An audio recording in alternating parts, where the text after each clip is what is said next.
Hi all, Prashant ಎಜುಕೇಷನ್ಗೆ ಸುಸ್ವಾಗತ. ಇದು ನಾನು Kset 2017 general paper code W part 1 ಮಾಡ್ತಾ ಇದ್ದೀನಿ. ಇದೇ ಥರ ನಾನು 2018 ಬಿಟ್ಟಿದ್ದೀನಿ. ಅದ್ರದ್ದು ಲಿಂಕ್ ನಾನು ಇದರಲ್ಲಿ ಹಾಕ್ತೀನಿ, ಇದ್ರ ಡಿಸ್ಕ್ರಿಪ್ಷನ್ ಕೆಳಗಡೆ ಹಾಕ್ತೀನಿ. ನೀವು 2018 ನೋಡ್ಬೋದು. ನಾನು ಯಾವುದಾದ್ರು Kset ಯಾವುದಾದ್ರು ಕ್ವಶನ್ ಪೇಪರ್ ಸಾಲ್ವ್ ಮಾಡ್ತಾ ಹೋಗ್ತೀನೋ ಅದನ್ನೆಲ್ಲ ಬಿಡ್ತೀನಿ. ಓಕೆ, ಅದನ್ನೆಲ್ಲ ಮಾಡ್ತಾ ಹೋಗ್ತೀನಿ ಸೊ ದಟ್ ನಿಮಗೆಲ್ಲ ಅನುಕೂಲ ಆಗಲಿ ಅಂತ.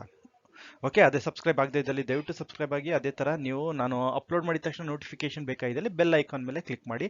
ನಾನು ಆಲ್ರೆಡಿ ಕ್ವಾಂಟಿಟಿವ್ ಎಬಿಲಿಟಿ ಮೇಲೆ ತುಂಬ ಪ್ರಾಬ್ಲಮ್ಸ್ಗಳನ್ನ ಸಾಲ್ವ್ ಮಾಡೀನಿ. ಯಾಕೆಂದರೆ ನಾನು PGCETಗೂ ಮಾಡ್ತೀನಲ್ಲ, ಅದೇ ಥರ Ksetಲ್ಲೂ ಕೇಳ್ತಾರೆ, ಅದಕ್ಕೆ ಮಾಡಿಟ್ಟಿನಿ. ನಾನು ಪ್ಲೇಸ್ ಲಿಸ್ಟಲ್ಲಿ ನೋಡ್ಕೊಳ್ಳಿ. ಬನ್ನಿ ಫ್ರೆಂಡ್ಸ್, ಹೋಗೋಣ. ಓಕೆ, ಬನ್ನಿ ಫ್ರೆಂಡ್ಸ್, ಏನಿರುತ್ತೆ ಸಿಲೆಬಸ್ಸಲ್ಲಿ? ಟೀಚಿಂಗ್ ಆಪ್ಟಿಟ್ಯೂಡ್ ಇರುತ್ತೆ, ರಿಸರ್ಚ್ ಆಪ್ಟಿಟ್ಯೂಡ್ ಇರುತ್ತೆ, comprehension, communication, mathematical reasoning, logical reasoning, data interpretation, ICT, people development, higher education, ಇಷ್ಟೆಲ್ಲ ಇರುತ್ತೆ.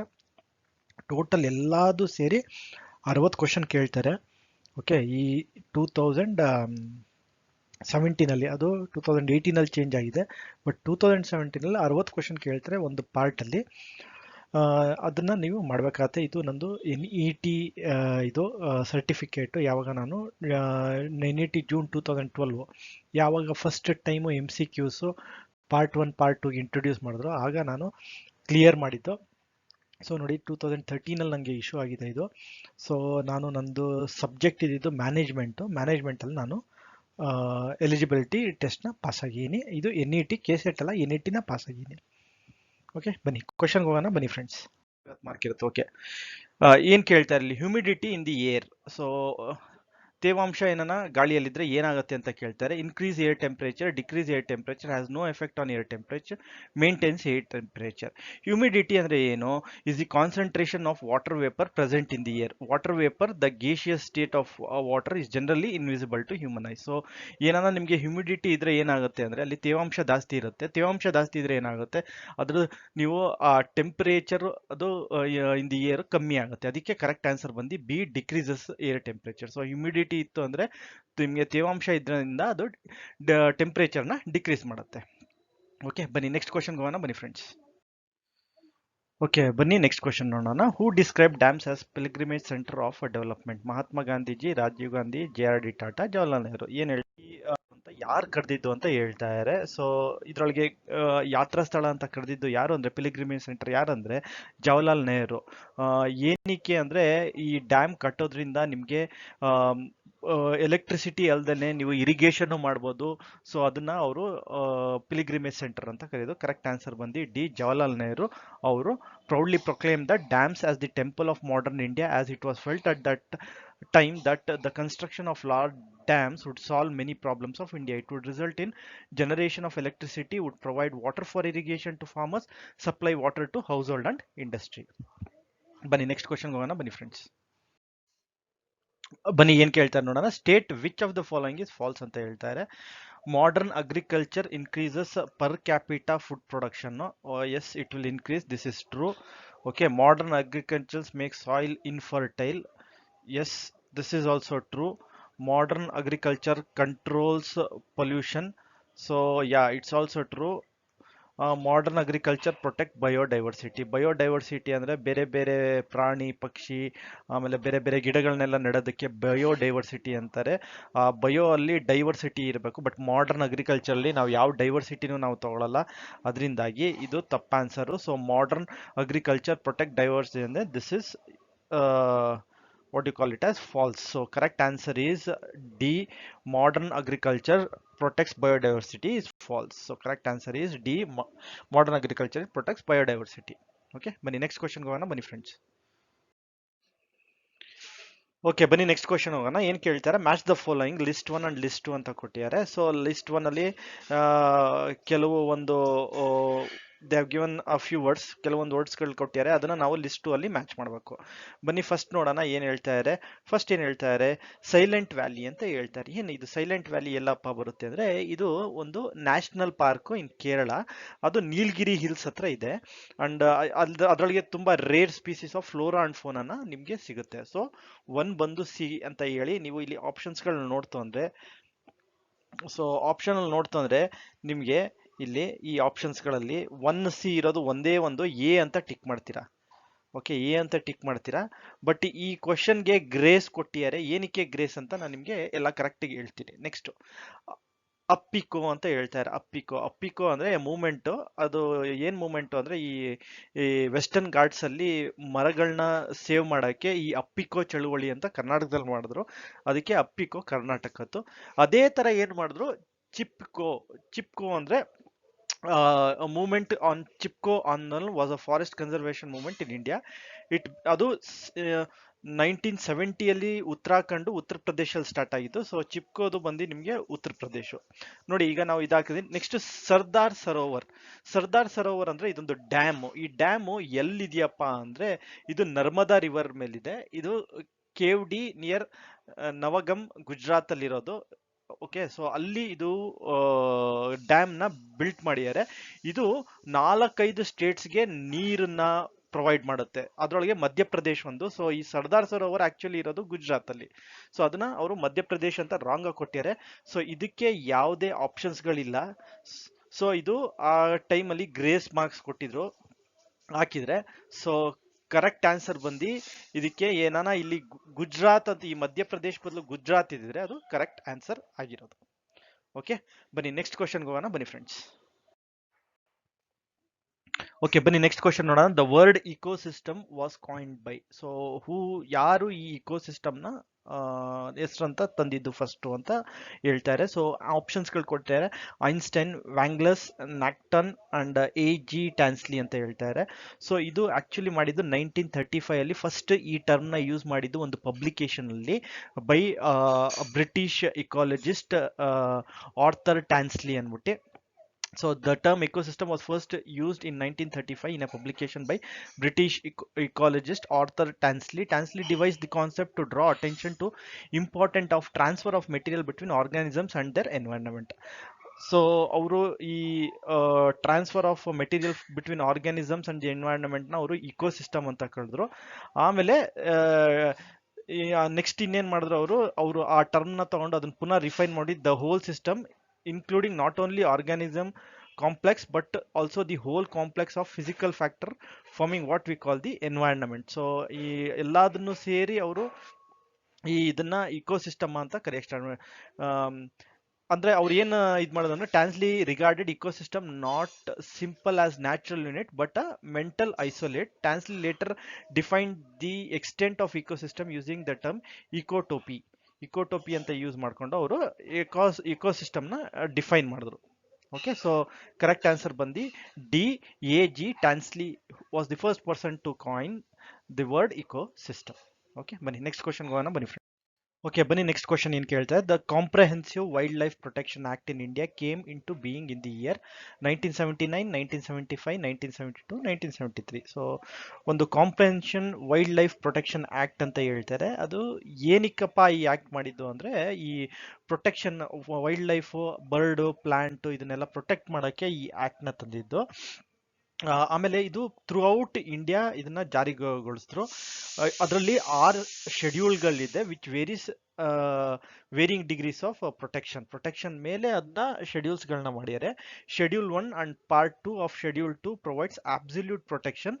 Offence under this are prescribed the highest penalty. So ನೀವು ಕಾಡಲ್ಲಿ ಹೋಗಿ ಬೇಟೆ ಆಡ್ತು ಅಂದ್ರೆ ಅದಕ್ಕೆ ಈ ಲಾಗಳನ್ನ ಹಾಕ್ಬಿಟ್ಟು ಅವರು ಹೈಯೆಸ್ಟ್ ಪೆನಲ್ಟಿ ಕೊಡೋಕ್ಕೆ ಅವರು ಈ ಆಕ್ಟ್ನ ತಂದಿರೋದು. ಸೊ ಕರೆಕ್ಟ್ ಆನ್ಸರ್ ಬಂದು ನಿಮಗೆ the wildlife protection act 1972 is an act of the parliament of India enacted for protection of plant and animal species. So correct answer ಬಂದು ನಿಮ್ದು C 1972. ಸೊ 1972 ಅಲ್ಲಿ comprehensive wildlife protection act ಬಂತು.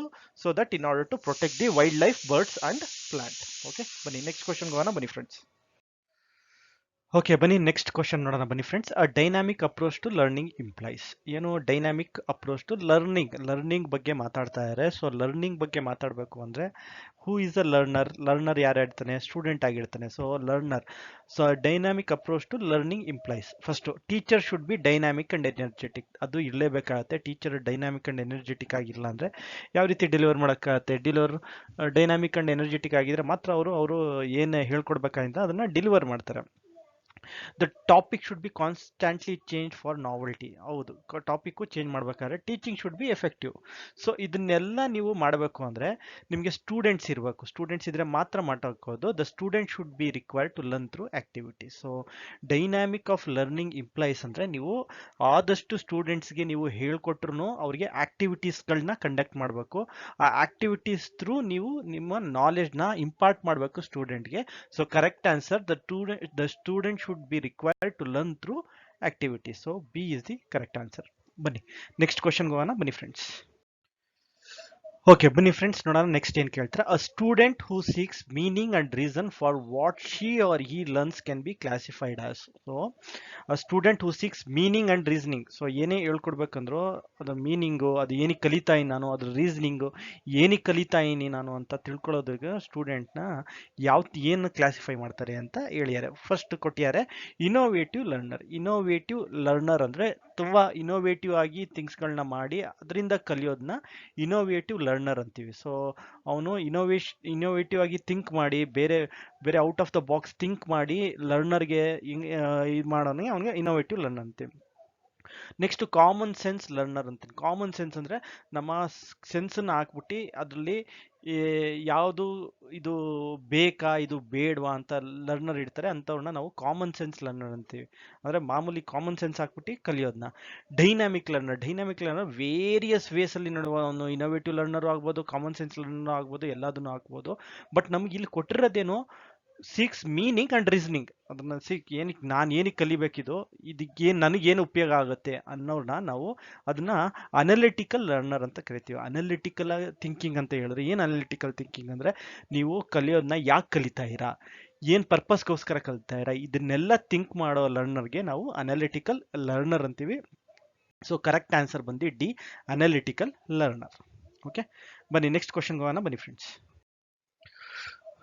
Okay, ಬನ್ನಿ next question ನೋಡೋಣ. Which of the following practice belongs to the method of diagnostic evaluation. So ಏನು ಹೇಳ್ತಾರೆ, diagnostic evaluation ಯಾವುದು? The teacher conducts evaluation in the beginning of the teaching learning process, the teacher conduct evaluation at the end of the teaching learning process, and in semester examination and internal assessment test. Okay, so ಏನು ಹೇಳ್ತಾರೆ, first diagnostic evaluation. ನೀವು diagnose ಅಂದರೆ ಏನು ಮಾಡ್ತೀರಾ, ನೀವು doctor ಹತ್ರ ಹೋಗೋಕ್ಕಿಂತ ಮುಂಚೆ ಅವ್ರೇನು ಹೇಳ್ತಾರೆ, ನೋಡಪ್ಪ ನಿಮಗೆ ಜ್ವರನೋ ಏನೋ ಇತ್ತು ಅಂದರೆ ಇದನ್ನು ನಾನು ಕರೆಕ್ಟ್ ಹೇಳ್ಬೇಕು ಅಂದರೆ ನೀವು ಬ್ಲಡ್ ಟೆಸ್ಟು, ನಿಮ್ಮ ಯೂರಿನ್ ಟೆಸ್ಟು, ಇದನ್ನೆಲ್ಲ ಟೆಸ್ಟ್ ಎಲ್ಲ ಮಾಡಿ ಅಂತ ಹೇಳ್ತಾರೆ. ಏನಕ್ಕೆ ಅಂದರೆ ಅದರಿಂದ ಅವರು ಡಯಾಗ್ನೈಸ್ ಮಾಡ್ಬೋದು. ಸೊ ಇನಿಷಿಯಲ್ ಟೆಸ್ಟ್ಗಳನ್ನ ಕಂಡಕ್ಟ್ ಮಾಡ್ತಾರೆ. ಸೊ ಇನಿಷಿಯಲ್ ಟೆಸ್ಟ್ನ ಕಂಡಕ್ಟ್ ಮಾಡಿ ಆಮೇಲೆ ಅವರು ಅದನ್ನು ಇವ್ಯಾಲ್ಯೂಯೇಟ್ ಮಾಡ್ತಾರೆ. ಅದನ್ನು ಡಯಾಗ್ನೋಸ್ಟಿಕ್ ಇವ್ಯಾಲ್ಯೂಯೇಷನ್ ಅಂತೀವಿ. ಸೊ ಇದ್ರಲ್ಲಿ ನೋಡ್ತಂದ್ರೆ ಫಸ್ಟ್ ನೋಡಿ, ನಿಮಗೆ ಸೆಕೆಂಡ್ ನೋಡಿ ಟೀಚರ್ ಅಟ್ ದಿ ಎಂಡ್, ನೀವು ಸ್ಟಾರ್ಟಿಂಗ್ ಮಾಡ್ತಲ್ಲ ಅಟ್ ದಿ ಎಂಡ್, ನೀವು ಡಾಕ್ಟರ್ ಹತ್ರ ಹೋದಾಗ ಟ್ಯಾಬ್ಲೆಟ್ ಎಲ್ಲ ತೊಗೊಂಡು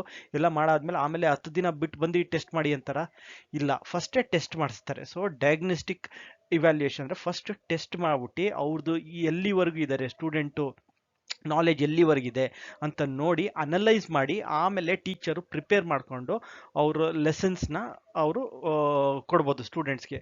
ಸೊ ಅದು ಯಾವುದ್ರಲ್ಲಿ ಸಾಧ್ಯ ಅಂದರೆ ನಿಮಗೆ the teacher conducts evaluation in the beginning of the teaching learning process. So ಪ್ರೋಸೆಸ್ಗಿಂತ ಮುಂಚೆ ಅವ್ರೇನು ಮಾಡ್ತಾರೆ, ಒಂದು ಟೆಸ್ಟ್ ಕೊಡ್ತಾರೆ ಅಥವಾ ಒಂದು ಟೆಸ್ಟ್ನ ಕಂಡಕ್ಟ್ ಮಾಡ್ತಾರೆ. ಆದರೆ ವೇರಿಯಸ್ ಡಿಫ್ರೆಂಟ್ ಆ್ಯಕ್ಟಿವಿಟಿನ ಕಂಡಕ್ಟ್ ಮಾಡಿಕೊಂಡು ನೋಡ್ತಾರೆ ಇವರು ಲೆವೆಲ್ ಎಷ್ಟಿದೆ ಅಂದ್ಬಿಟ್ಟು.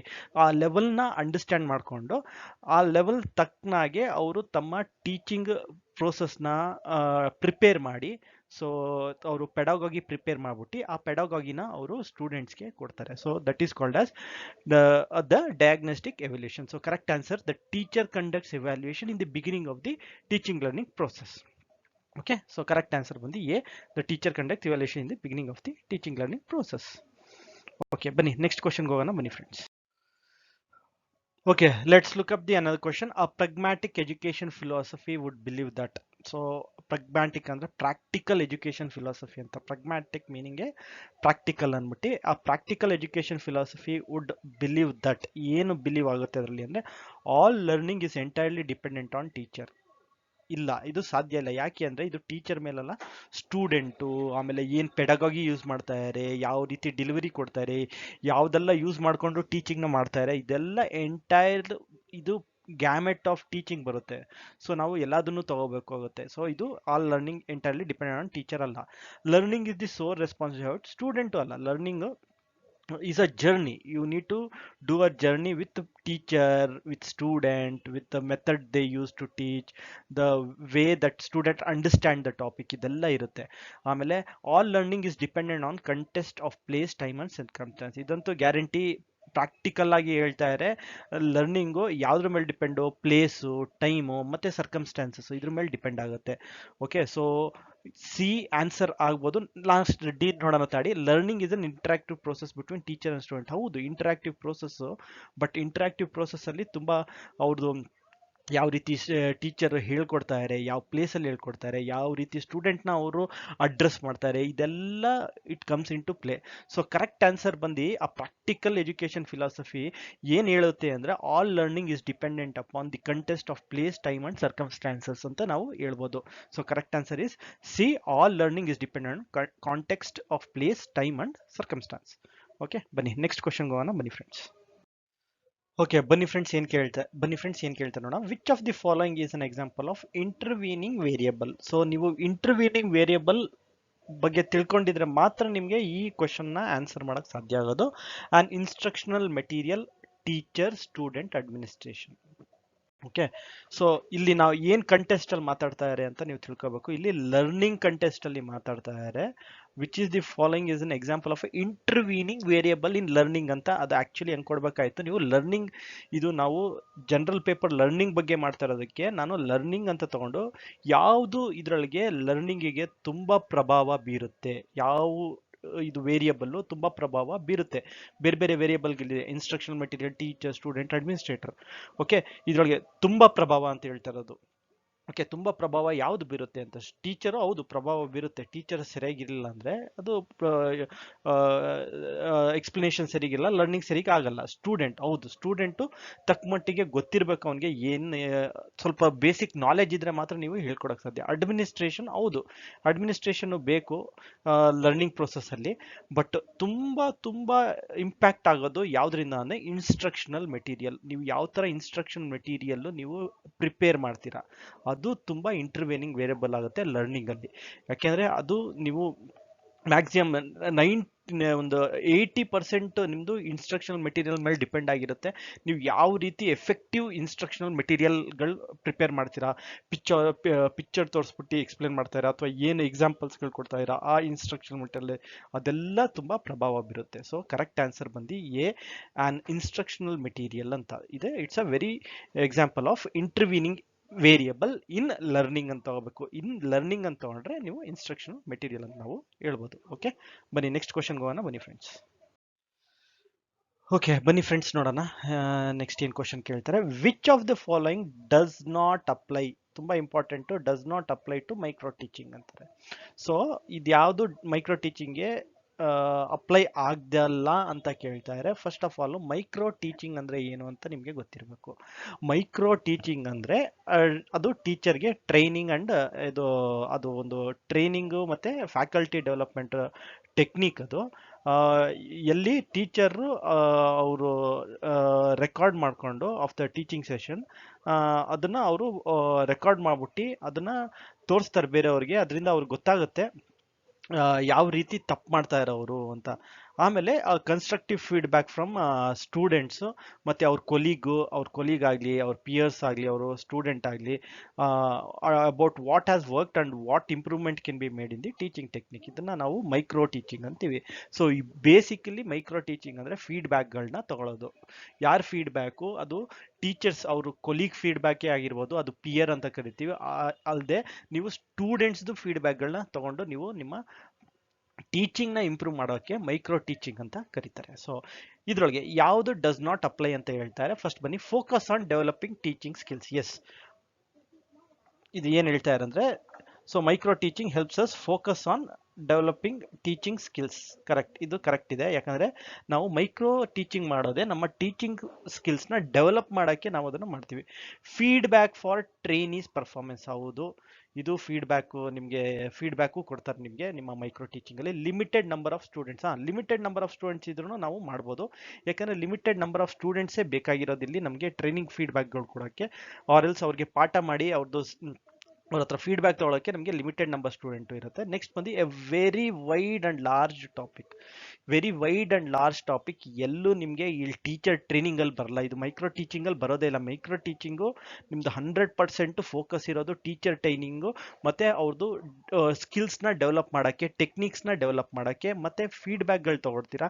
ಯಾರ್ಯಾರು ಫೀಡ್ಬ್ಯಾಕ್ ತೊಗೊಳ್ತೀರಾ? ನೀವು ನಿಮ್ಮ ಜೊತೆ ಕೆಲಸ ಮಾಡ್ತಾ ಇರೋ ಅದರ್ ಟೀಚರ್ಸ್ ಅವ್ರ ಫೀಡ್ಬ್ಯಾಕ್ ತೊಗೊಳ್ತೀರಾ, ನೀವು ಹೇಳ್ಕೊಡ್ತಾ ಇರೋ ಸ್ಟೂಡೆಂಟ್ಸ್ ಅವ್ರ ಫೀಡ್ಬ್ಯಾಕ್ ತೊಗೊಳ್ತೀರಾ. ಈ ರೀತಿ ನೀವು ಫೀಡ್ಬ್ಯಾಕ್ ತೊಗೊಂಡು ನಿಮ್ಮ ಟೀಚಿಂಗ್ನ ಇಂಪ್ರೂವ್ ಮಾಡ್ತೀರಾ. ಸೊ ಇಲ್ಲೆಲ್ಲೂ ನಿಮಗೆ ಯಾವುದು ವೈಡ್ ವೆರೈಟಿ ಲಾರ್ಜ್ ಟಾಪಿಕ್ಕು ಬರೋದೇ ಇಲ್ಲ.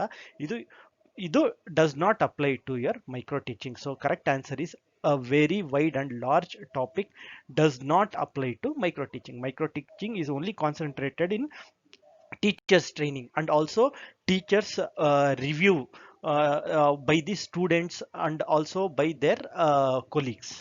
Okay, ಬನ್ನಿ ನೆಕ್ಸ್ಟ್ ಕ್ವಶನ್ ಹೋಗೋಣ ಬನ್ನಿ ಫ್ರೆಂಡ್ಸ್.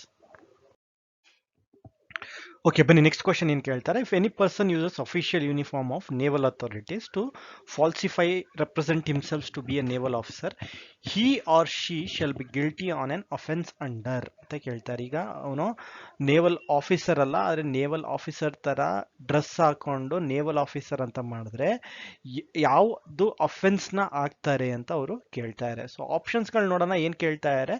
ಫಸ್ಟ್ ಒಂದೊಂದೇ ಆ್ಯಕ್ಟ್ಗಳನ್ನ ಹೇಳ್ಬಿಡ್ತೀನಿ ಸೊ ದಟ್ ನಿಮಗೆ ಅಂಡರ್ಸ್ಟ್ಯಾಂಡಿಂಗ್ ಇರಲಿ. ಆಮೇಲೆ ಬಂದು ನಾವು ಆನ್ಸರ್ನ ನೋಡೋಣ ಯಾವ ರೀತಿ ಬರುತ್ತೆ ಅಂತ. First, police incitement to disaffection act 1922 ಅಂತ ಹೇಳ್ತಾರೆ. ಏನಪ್ಪ ಇದು ಅಂದರೆ, ನೀವು ಏನಾನ ಪೊಲೀಸ್ ಅವರು ಏನೋ ಕರ್ತವ್ಯ ನಿರ್ವಹಿಸಬೇಕಾದ್ರೆ ಅವರು ಅಡ್ಡ ಹೋಗಿ ಏನಾನ ಮಾಡಿದ್ರೆ ಈ ಆ್ಯಕ್ಟನ್ನ ಅನ್ವಯಿಸುತ್ತೆ. ಸೊ ಪೊಲೀಸ್ ಆಫೀಸರು ಅವ್ರ ಕರ್ತವ್ಯನ ಅವ್ರು ಏನಾನ ಡ್ಯೂಟಿ ಮಾಡ್ಬೇಕಾದ್ರೆ ನೀವನ್ನ ಅಡ್ಡಪಡಿಸಿದ್ರೆ ಈ ಆ್ಯಕ್ಟ್ನ ನಿಮ್ಮ ಮೇಲೆ ಹಾಕ್ತಾರೆ. ಓಕೆ, ಸೊ ಪೊಲೀಸ್ ಇಂಟರ್ವ್ಯೂ ಇದು ಪೊಲೀಸ್ ಡಿಪಾರ್ಟ್ಮೆಂಟ್ಗೆ ಸಂಬಂಧಿಸಿತ್ತು. Okay, next official secret act. So ಈ ಅಫಿಷಿಯಲ್ ಸೀಕ್ರೆಟ್ ಆ್ಯಕ್ಟ್ ಅಂದರೆ ನೀವು ಬೇರೆ ಯಾವುದಾನ ಕಂಟ್ರಿಗೆ ಸಪೋರ್ಟ್ ಮಾಡ್ತಾ ಇದ್ರೆ ಸೊ ಅಂಥವ್ರಿಗೆ ಈ ಅಫಿಷಿಯಲ್ ಸೀಕ್ರೆಟ್ ಆ್ಯಕ್ಟ್ ಆಗ್ತಾರೆ. ಯಾಕಂದರೆ ನಾವು ಏನು ಮಾಡ್ತೀವೋ ನಮ್ಮ ದೇಶದಲ್ಲಿ ನಾವು ಏನೇನು ಮಾಡ್ತೀವೋ ಅದು ನಾವು ಸೀಕ್ರೆಟ್ ಆಗಿ ಇಟ್ಕೋಬೇಕು. ಅದನ್ನು ನೀವು ನಿಮ್ಮ ಬೇರೆ ಕಂಟ್ರಿಗೆ ಮಾರೋದು, ಇದು ಎಸ್ಪೆಷಲಿ ಇದು ಡಿಫೆನ್ಸ್ ಸೆಕ್ಟರಲ್ಲಿ ತುಂಬ ಪ್ರಾಮುಖ್ಯತೆ ವಹಿಸುತ್ತೆ. ಯಾಕಂದರೆ ನೀವು ನಮ್ಮ ಡಿಫೆನ್ಸ್ದು ಡೀಟೇಲ್ಸ್ನ ಬೇರೆಯವ್ರಿಗೆ ಕೊಡೋದಾಗಲಿ ಬೇರೆ ಕಂಟ್ರಿಗೆ ಕೊಡೋದಾಗಲಿ ಏನೋ ಮಾಡ್ತಂದರೆ ನಿಮಗೆ ಈ ಚಾರ್ಜಸ್ ಮೇಲೆ ಆಗ್ತಾರೆ ಅಫಿಷಿಯಲ್ ಸೀಕ್ರೆಟ್ ಆ್ಯಕ್ಟ್. ನೆಕ್ಸ್ಟ್ ಬಂದ್ಬಿಟ್ಟು protection of civil right act 1955. ಏನು ಇದು ಅಂದರೆ, ನೀವೇನಾನ ಅನ್ಟಚಬಿಲಿಟಿ ಬಗ್ಗೆ ಹೇಳ್ತಾ ಇದ್ರೆ ಆದರೆ ಅದನ್ನು ಪ್ರಾಕ್ಟೀಸ್ ಮಾಡೋಕ್ಕೆ ಏನಾನ ಮಾಡ್ತಾ ಇದ್ರೆ ಈ ಆ್ಯಕ್ಟು ನಿಮ್ಮ ಮೇಲೆ ಬೀಳುತ್ತೆ. ಯಾಕೆಂದರೆ ಈ ಆ್ಯಕ್ಟ್ ಮೇನ್ಲಿ ಈ ಅನ್ಟಚಬಿಲಿಟಿನ ತೆಗಿಯೋಕ್ಕೆ ನಮ್ಮ ಸೊಸೈಟಿಯಿಂದ ಇದು ಬಂದಿರೋದು. Protection of civil right act 1955. Next, unlawful activity prevention act 1967. Unlawful activity ಅಂದರೆ ಈಗ ಫಾರ್ ಎಕ್ಸಾಂಪಲ್ ಒಂದು ಎಕ್ಸಾಂಪಲ್ ಕೊಡ್ತೀವಿ. ಈಗ ಆಲ್ಕೋಹಾಲು ನೀವೇ ಪ್ರೊಡ್ಯೂಸ್ ಮಾಡೋಕ್ಕಾಗಲ್ಲ. ಯಾಕೆ ಅಂದರೆ it is governed by the government. So ಅವರು ಪ್ರೊಡ್ಯೂಸ್ ಮಾಡಬೇಕು. ಏನಾನ ನೀವು ಇಲ್ಲೀಗಲ್ ಆಗಿ ನೀವೇನಾನ ಅದನ್ನ ಮಾಡ್ತಂದ್ರೆ ನಿಮಗೆ ಅನ್ಲಾಫುಲ್ ಆಕ್ಟಿವಿಟಿ ಪ್ರಿವೆನ್ಷನ್ ಅಲ್ಲಿ ನಿಮಗೆ ಒಳಗಡೆ ಹಾಕ್ಬೋದು ಅಥವಾ ಈ ಲಾನ ನಿಮ್ಮ ಮೇಲೆ ತರ್ಬೋದು ಹಾಕ್ಬೋದು ಅಂತ ನಾನು ಈ 4 ಲಾಗಳು ಇದೆ. ಸೊ ಇದರೊಳಗೆ ಯಾವುದಪ್ಪ ಇದು?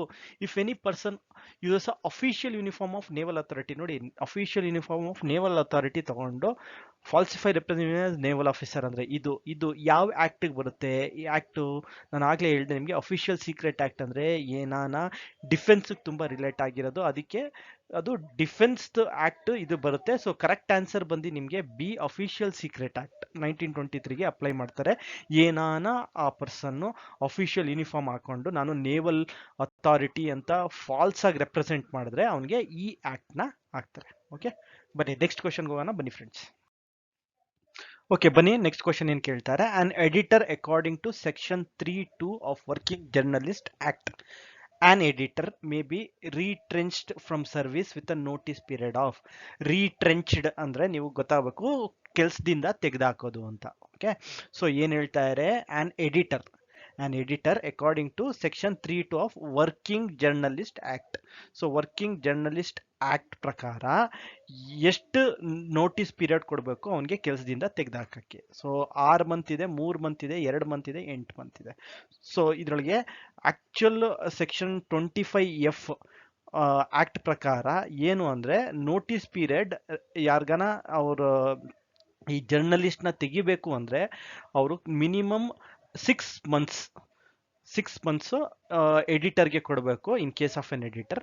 ಅದೇ ಅವನೇನ ವರ್ಕಿಂಗ್ ಜರ್ನಲಿಸ್ಟ್ ಇದ್ರೆ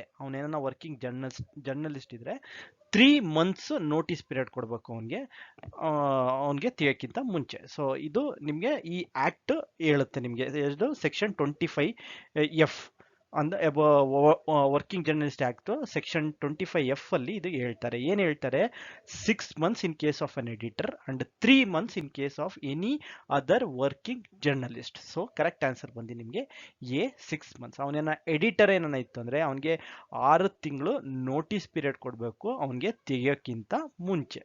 ಓಕೆ, ಬನ್ನಿ ನೆಕ್ಸ್ಟ್ ಕ್ವಶನ್ಗೆ ಹೋಗೋಣ ಬನ್ನಿ ಫ್ರೆಂಡ್ಸ್. ಓಕೆ ಬನ್ನಿ ನೆಕ್ಸ್ಟ್ ಕ್ವಶನ್ ನೋಡೋಣ. Name the official public broadcaster of the country. So ನಮ್ಮ ಇಂಡಿಯಾದು ಅಫಿಷಿಯಲ್ ಬ್ರಾಡ್ಕಾಸ್ಟರ್ ಯಾರು ಅಂತ ಕೇಳ್ತಾ ಇದ್ದಾರೆ. ಸೊ ಆಪ್ಷನ್ಸ್ಗಳು ಕೊಟ್ಟಿದ್ದಾರೆ, Doordarshan, All India Radio, Prasar Bharati corporation, ministry of information and broadcasting. Okay, so ತುಂಬಾ ಜನ ಇದರೊಳಗೆ ಮಿಸ್ಟೇಕ್ ಮಾಡ್ಬಿಟ್ಟು ದೂರದರ್ಶನ್ ಹಾಕ್ಬಿಡ್ತಾರೆ. ದೂರದರ್ಶನ್ ಅಲ್ಲ, ಆಲ್ ಇಂಡಿಯಾ ರೇಡಿಯೋನೂ ಅಲ್ಲ. ಇದು ಎರಡು, ದೂರದರ್ಶನ್ ಮತ್ತೆ ಆಲ್ ಇಂಡಿಯಾ ರೇಡಿಯೋ, ಇದು ಎರಡು ನಿಮ್ಮ ಪ್ರಸಾರ ಭಾರತಿ ಕಾರ್ಪೊರೇಷನ್ ಒಳಗೆ ಬರುತ್ತೆ. Okay, so ministry of information broadcasting ಅದು ಮಿನಿಸ್ಟ್ರಿ ಅಷ್ಟೇ, ಅವ್ರು ಏನು ಬ್ರಾಡ್ಕಾಸ್ಟ್ ಮಾಡಲ್ಲ, ಅವರು ಹೆಲ್ಪ್ ಮಾಡ್ತಾರೆ ಬ್ರಾಡ್ಕಾಸ್ಟಿಂಗ್ ಮಾಡಕ್ಕೆ. ಇಂಡಿಯಾದಲ್ಲಿ ಬ್ರಾಡ್ಕಾಸ್ಟಿಂಗ್ ಮಾಡಕ್ಕೆ ಅವ್ರು ಹೆಲ್ಪ್ ಮಾಡ್ತಾರೆ, ಬಟ್ ಅವರು ಬ್ರಾಡ್ಕಾಸ್ಟ್ ಮಾಡಲ್ಲ. ಸೊ ಕರೆಕ್ಟ್ ಆನ್ಸರ್ ಬಂದು ನಿಮಗೆ C, Prasar Bharati corporation is the official public broadcaster of our India. Okay, ಬನ್ನಿ ನೆಕ್ಸ್ಟ್ ಕ್ವಶನ್ಗೆ ಹೋಗೋಣ ಬನ್ನಿ ಫ್ರೆಂಡ್ಸ್. ಓಕೆ ಬನ್ನಿ ನೆಕ್ಸ್ಟ್ ಕ್ವಶನ್ ಏನ್ ಕೇಳ್ತಾ ಇದ್ದಾರೆ, Indian press council consist of chairman and 27 other members, 28 members excluding chairman and 29 other members, chairman and 28 other members ಅಂತ ಹೇಳ್ತಾರೆ. ಸೊ ಏನ್ ಹೇಳ್ತಾ ಇದ್ದಾರೆ ಇವರು, ಪ್ರೆಸ್ ಕೌನ್ಸಿಲ್ ಅಲ್ಲಿ ಯಾರ್ಯಾರು ಇರಬೇಕು ಅಂದ್ಬಿಟ್ಟು. ಸೊ ಈ ಪ್ರೆಸ್ ಕೌನ್ಸಿಲ್ ಮಾಡಿದ್ದು 1979 ಅಲ್ಲಿ, ಆಕ್ಚುಲಿ 1978 ಅಲ್ಲಿ ಎನಾಕ್ಟ್ ಆಗಿದ್ದು. 19 came to be reviewed in the year 1979 ಅಲ್ಲಿ ಅದು ರಿವ್ಯೂಗೆ ಬಂತು.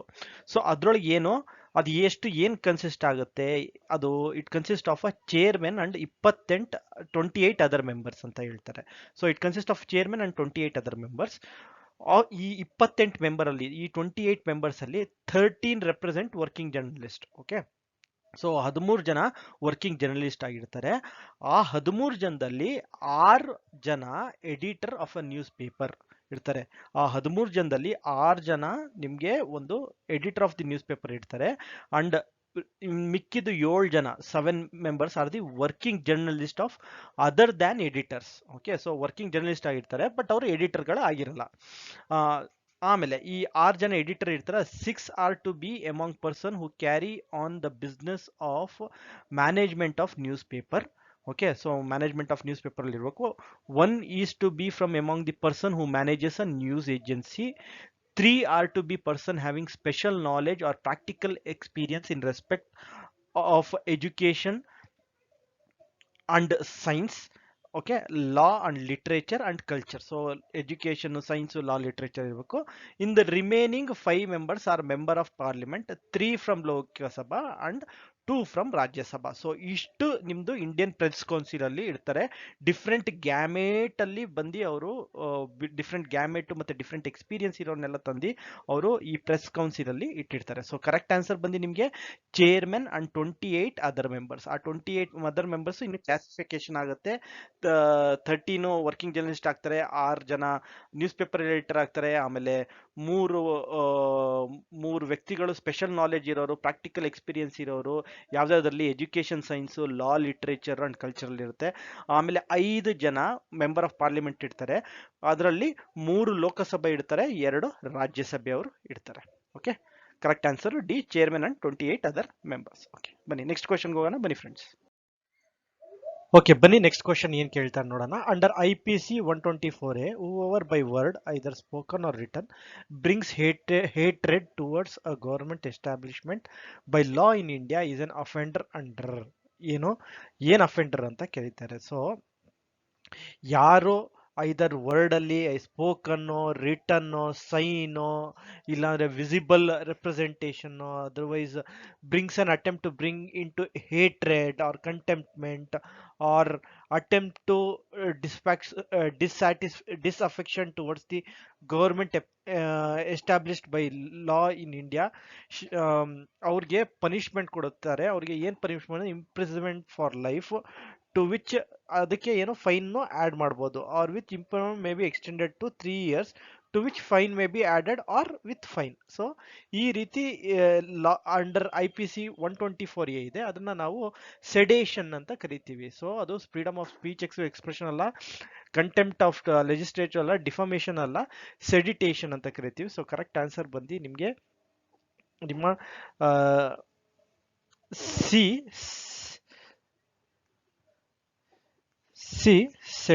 ಸೆಡಿಟೇಷನ್ ಅಂತ.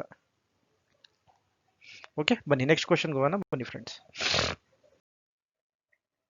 ಓಕೆ, ಬನ್ನಿ ಏನ್ ಕೇಳ್ತಾರೆ. In India whoever defames another person shall be punishable with. Okay, ಏನ್ ಹೇಳ್ತಾ ಇರಂದ್ರೆ, ಏನೋ ಬೇರೆಯವ್ರ ಬಗ್ಗೆ ಕೆಟ್ಟದಾಗ ಮಾತಾಡೋದು ಅಥವಾ ಏನೋ ಬೇರೆ ನಿನ್ಸೋದು ಈ ತರ ಎಲ್ಲ ಮಾಡ್ತು ಅಂದ್ರೆ ಏನ್ ಪನಿಷ್ಮೆಂಟ್ ಕೊಡ್ತಾರೆ ಅದ್ರೊಳಗೆ, ಏನೋ ಅದನ್ನ ನೋಡಿ ಅದನ್ನ ಗಿಲ್ಟಿ ಅಂತ ಪ್ರೂವ್ ಆದ್ರೆ ಏನ್ ಪನಿಷ್ಮೆಂಟ್ ಕೊಡ್ತಾರೆ ಅಂತ ಹೇಳ್ತಾರೆ.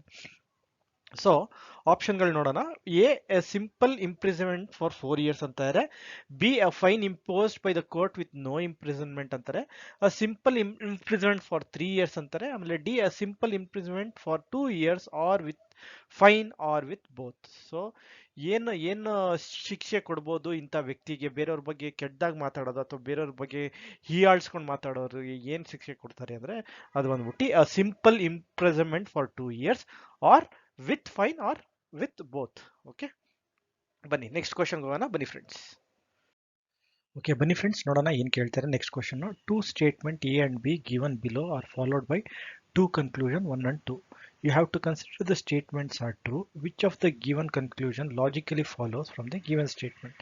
So statement ಏನ್ ಹೇಳ್ತಾರೆ, some musicians are singer, all the singers are dancer. So Venn diagram ಬರ್ಕೊಳ್ಳೋಣ. Some musicians are singer and all singers are dancer. ನಾನು ಇನ್ನೊಂದು ವೆನ್ ಡಯಾಗ್ರಾಮ್ ಬರ್ಕೊಂಡು ಇನ್ನೊಂದು ಸರ್ಕೊಂಡ್ ಬರ್ಕೊಂಡಿಲ್ಲ, ಎರಡು ಒಂದರಲ್ಲಿ ಹಾಕಿನಿ. ಈಗ ಬನ್ನಿ ಏನ್ ಕೇಳ್ತಾ ಇದ್ದಾರೆ ನೋಡೋಣ.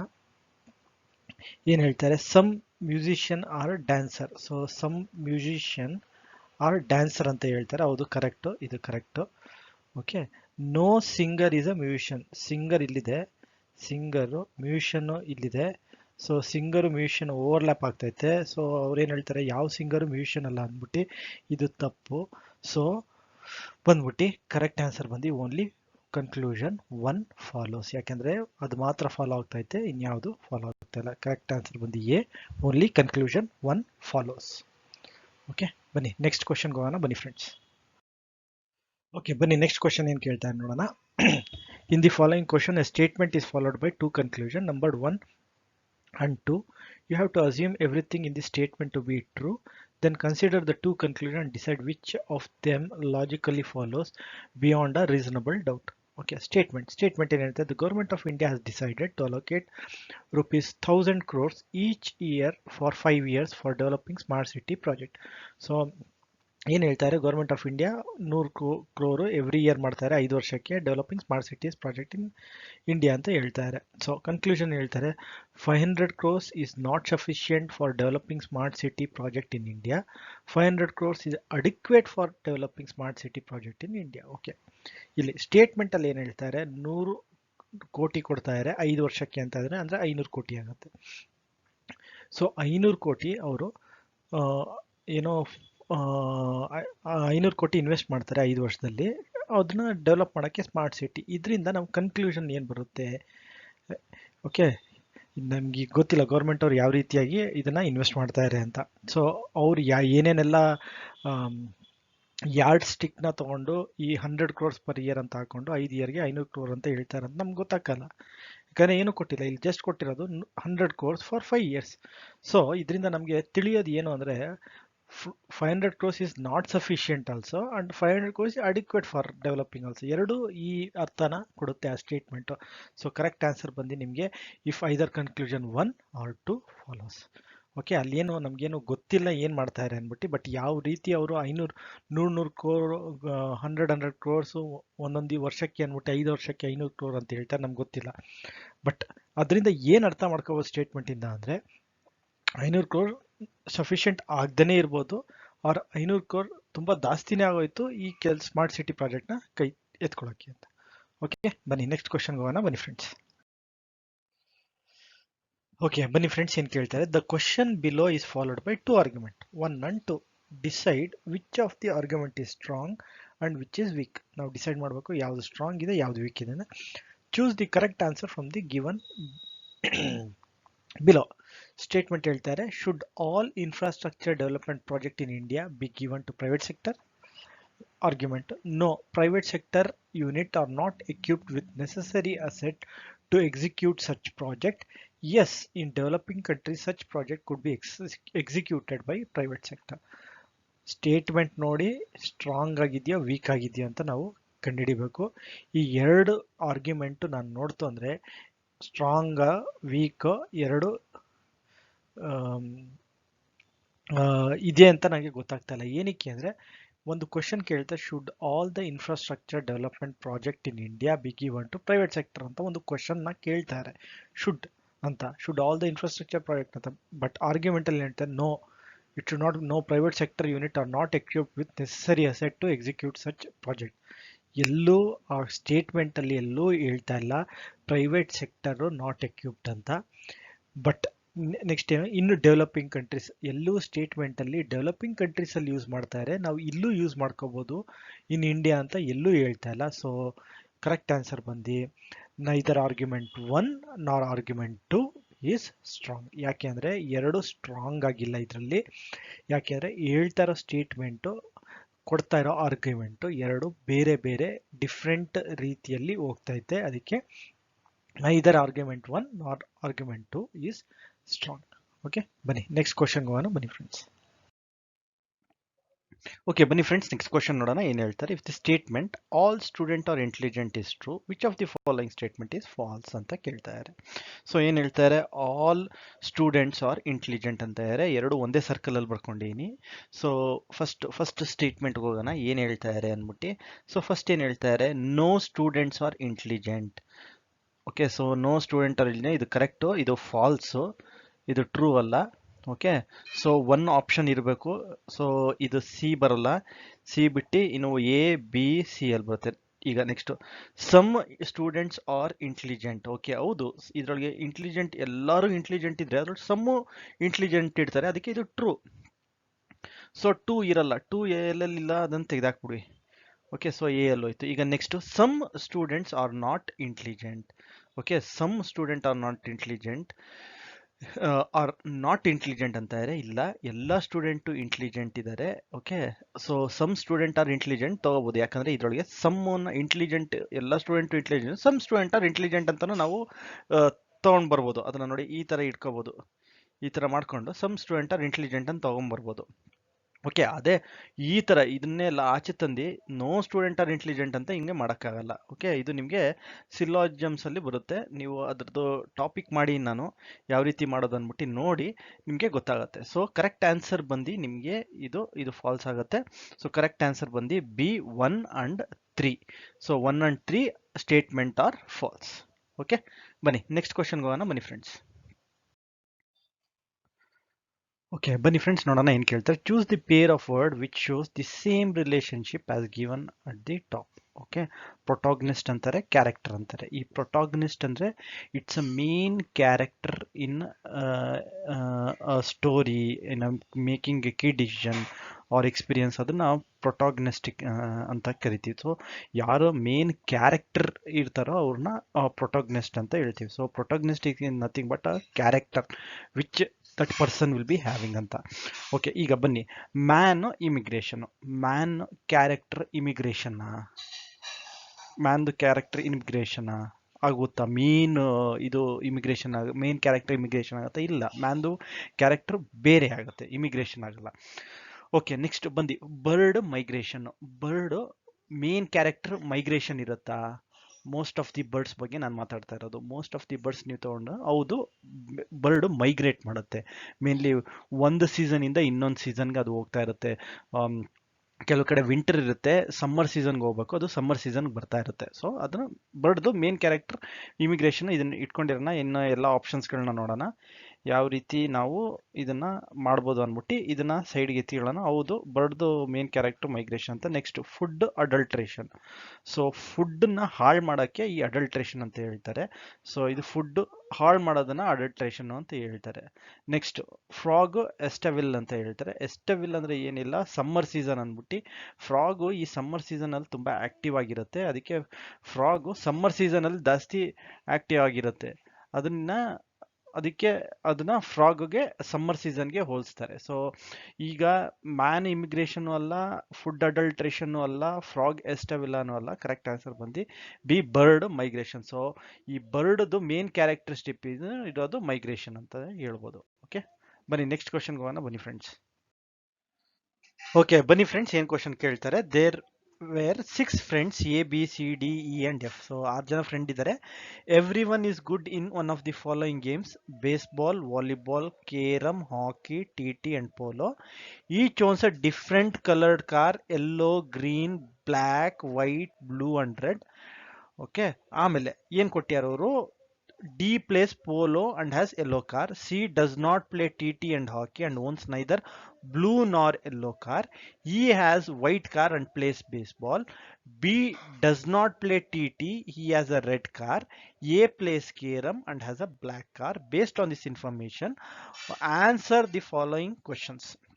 ಓಕೆ, ಸೊ ಇದನ್ನ ನೀವು ನೋಡಿದ್ರೆ ಸ್ವಲ್ಪ ಕಷ್ಟ. ಇದನ್ನ ನೀವು ಅನಲೈಸ್ ಮಾಡಬೇಕು ಅಂದ್ರೆ ಏನು, ನಮಗೆ ಫಸ್ಟು ಎಲ್ಲದನ್ನು ಬರ್ಕೋಬೇಕಾಗತ್ತೆ.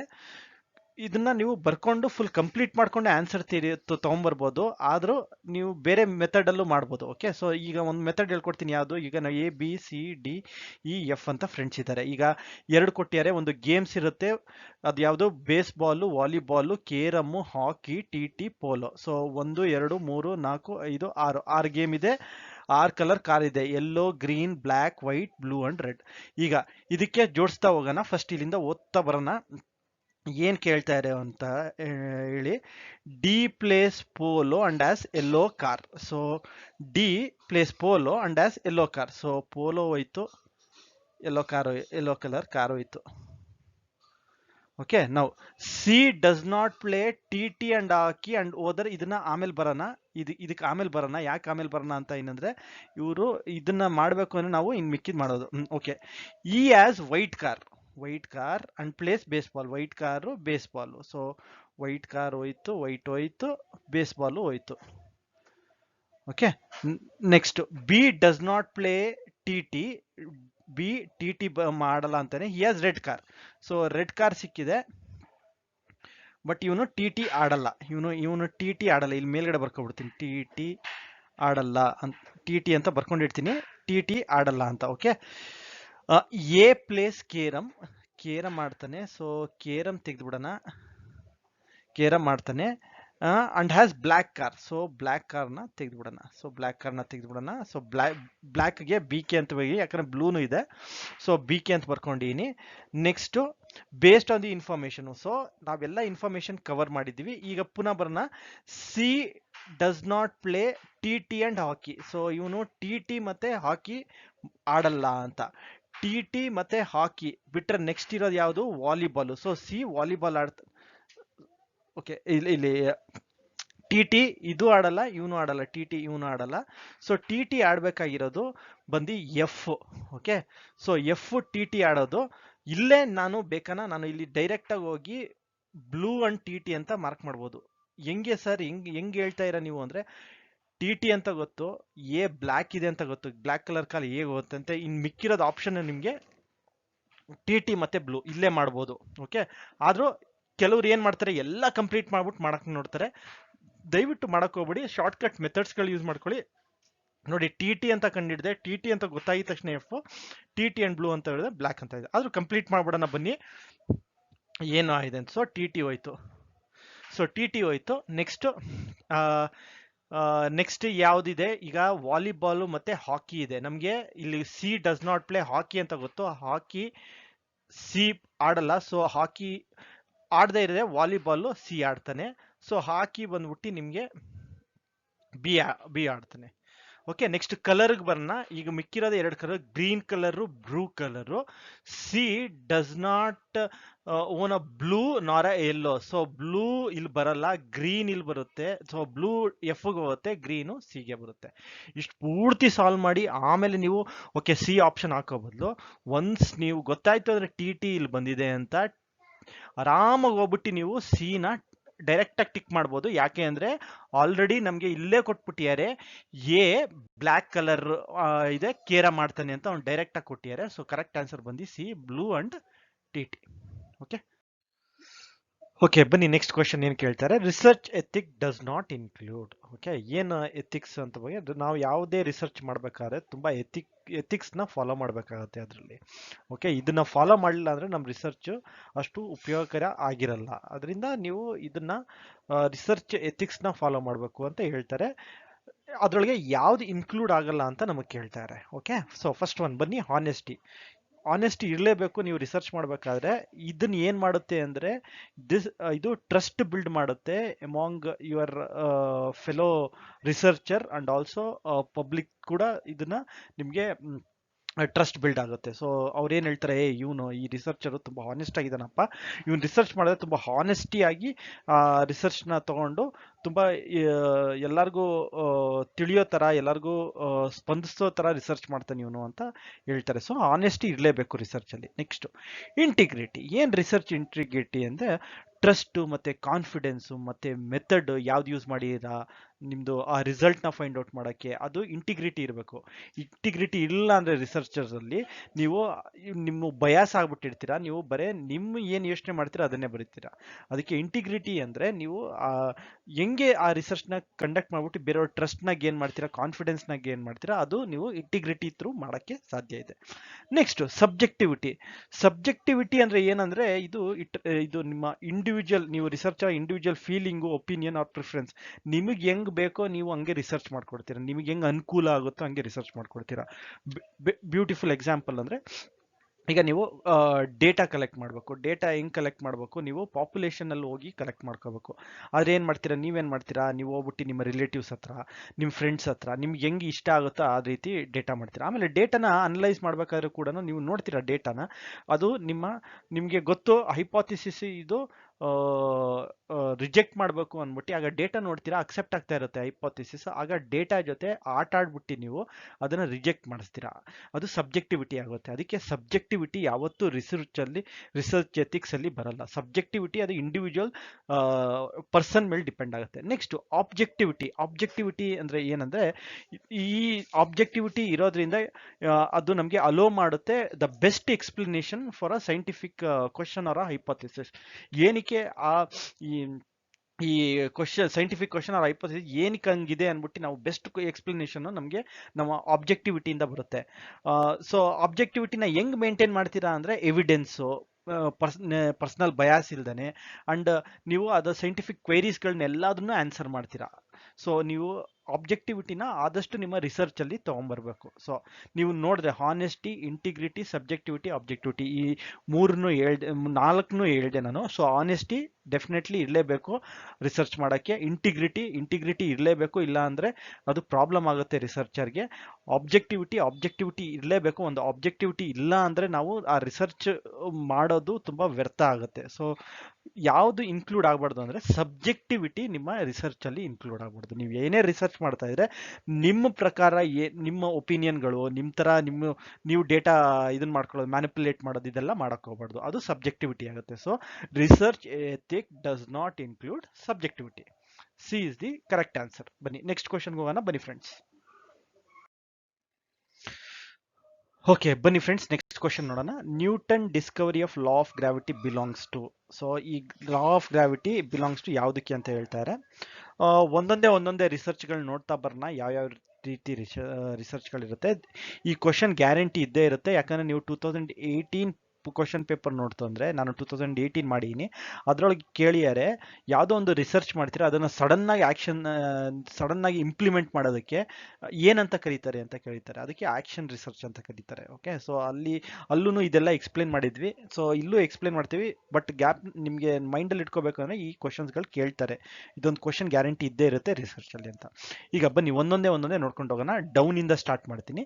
ಕ್ವಾಂಟಿಟೇಟಿವ್ ರಿಸರ್ಚ್ ಅಂದರೆ ಏನು ಅಂದರೆ, ನೀವು ಹೋಗಿ ಡೇಟಾನ ಕಲೆಕ್ಟ್ ಮಾಡಿ ಅನಲೈಸ್ ಮಾಡಿ, ಅದು ನ್ಯೂಮರಿಕಲ್ ಡೇಟಾ ಇರುತ್ತೆ, ಆ ಪ್ಯಾಟರ್ನ್ ಕಂಡುಹಿಡಿತೀರಾ, ಆವ್ರೇಜ್ ಮಾಡ್ತೀರಾ, ಅದರಿಂದ ಆವ್ರೇಜ್ ಕಂಡುಹಿಡಿತೀರಾ, ಪ್ರಿಡಿಕ್ಷನ್ಸ್ಗಳು ಮಾಡ್ತೀರಾ, ಇಲ್ಲಾಂದರೆ ಕಾಜಲ್ ರಿಲೇಷನ್ಶಿಪ್ ಏನಾನ ಇದೆಯಾ ನೋಡ್ತೀರಾ, ಇಲ್ಲ ನೀವು ವೈಡರ್ ಪಾಪ್ಯುಲೇಷನ್ಗೆ ಆ ರಿಸಲ್ಟ್ನ ಜನರಲೈಸ್ ಮಾಡ್ತೀರಾ. ಸೊ ಇದು ಹಿಂಗಿದ್ರೆ ಈ ಥರ ಪಾಪ್ಯುಲೇಷನ್ಗೆ ಇದು ಹೋಲಿಸುತ್ತೆ ಅಂತ ಹೇಳ್ತೀರಾ, ಅದು ಕ್ವಾಂಟಿಟೇಟಿವ್ ರಿಸರ್ಚ್ ಅಂತಾರೆ. ನೀವು ಎಲ್ಲಿ ಡೇಟಾ ಎಲ್ಲ ತೊಗೊಂಡೋಗಿ ಅನಲೈಸ್ ಮಾಡೋದನ್ನ ಕ್ವಾಂಟಿಟೇಟಿವ್ ರಿಸರ್ಚ್ ಅಂತಾರೆ.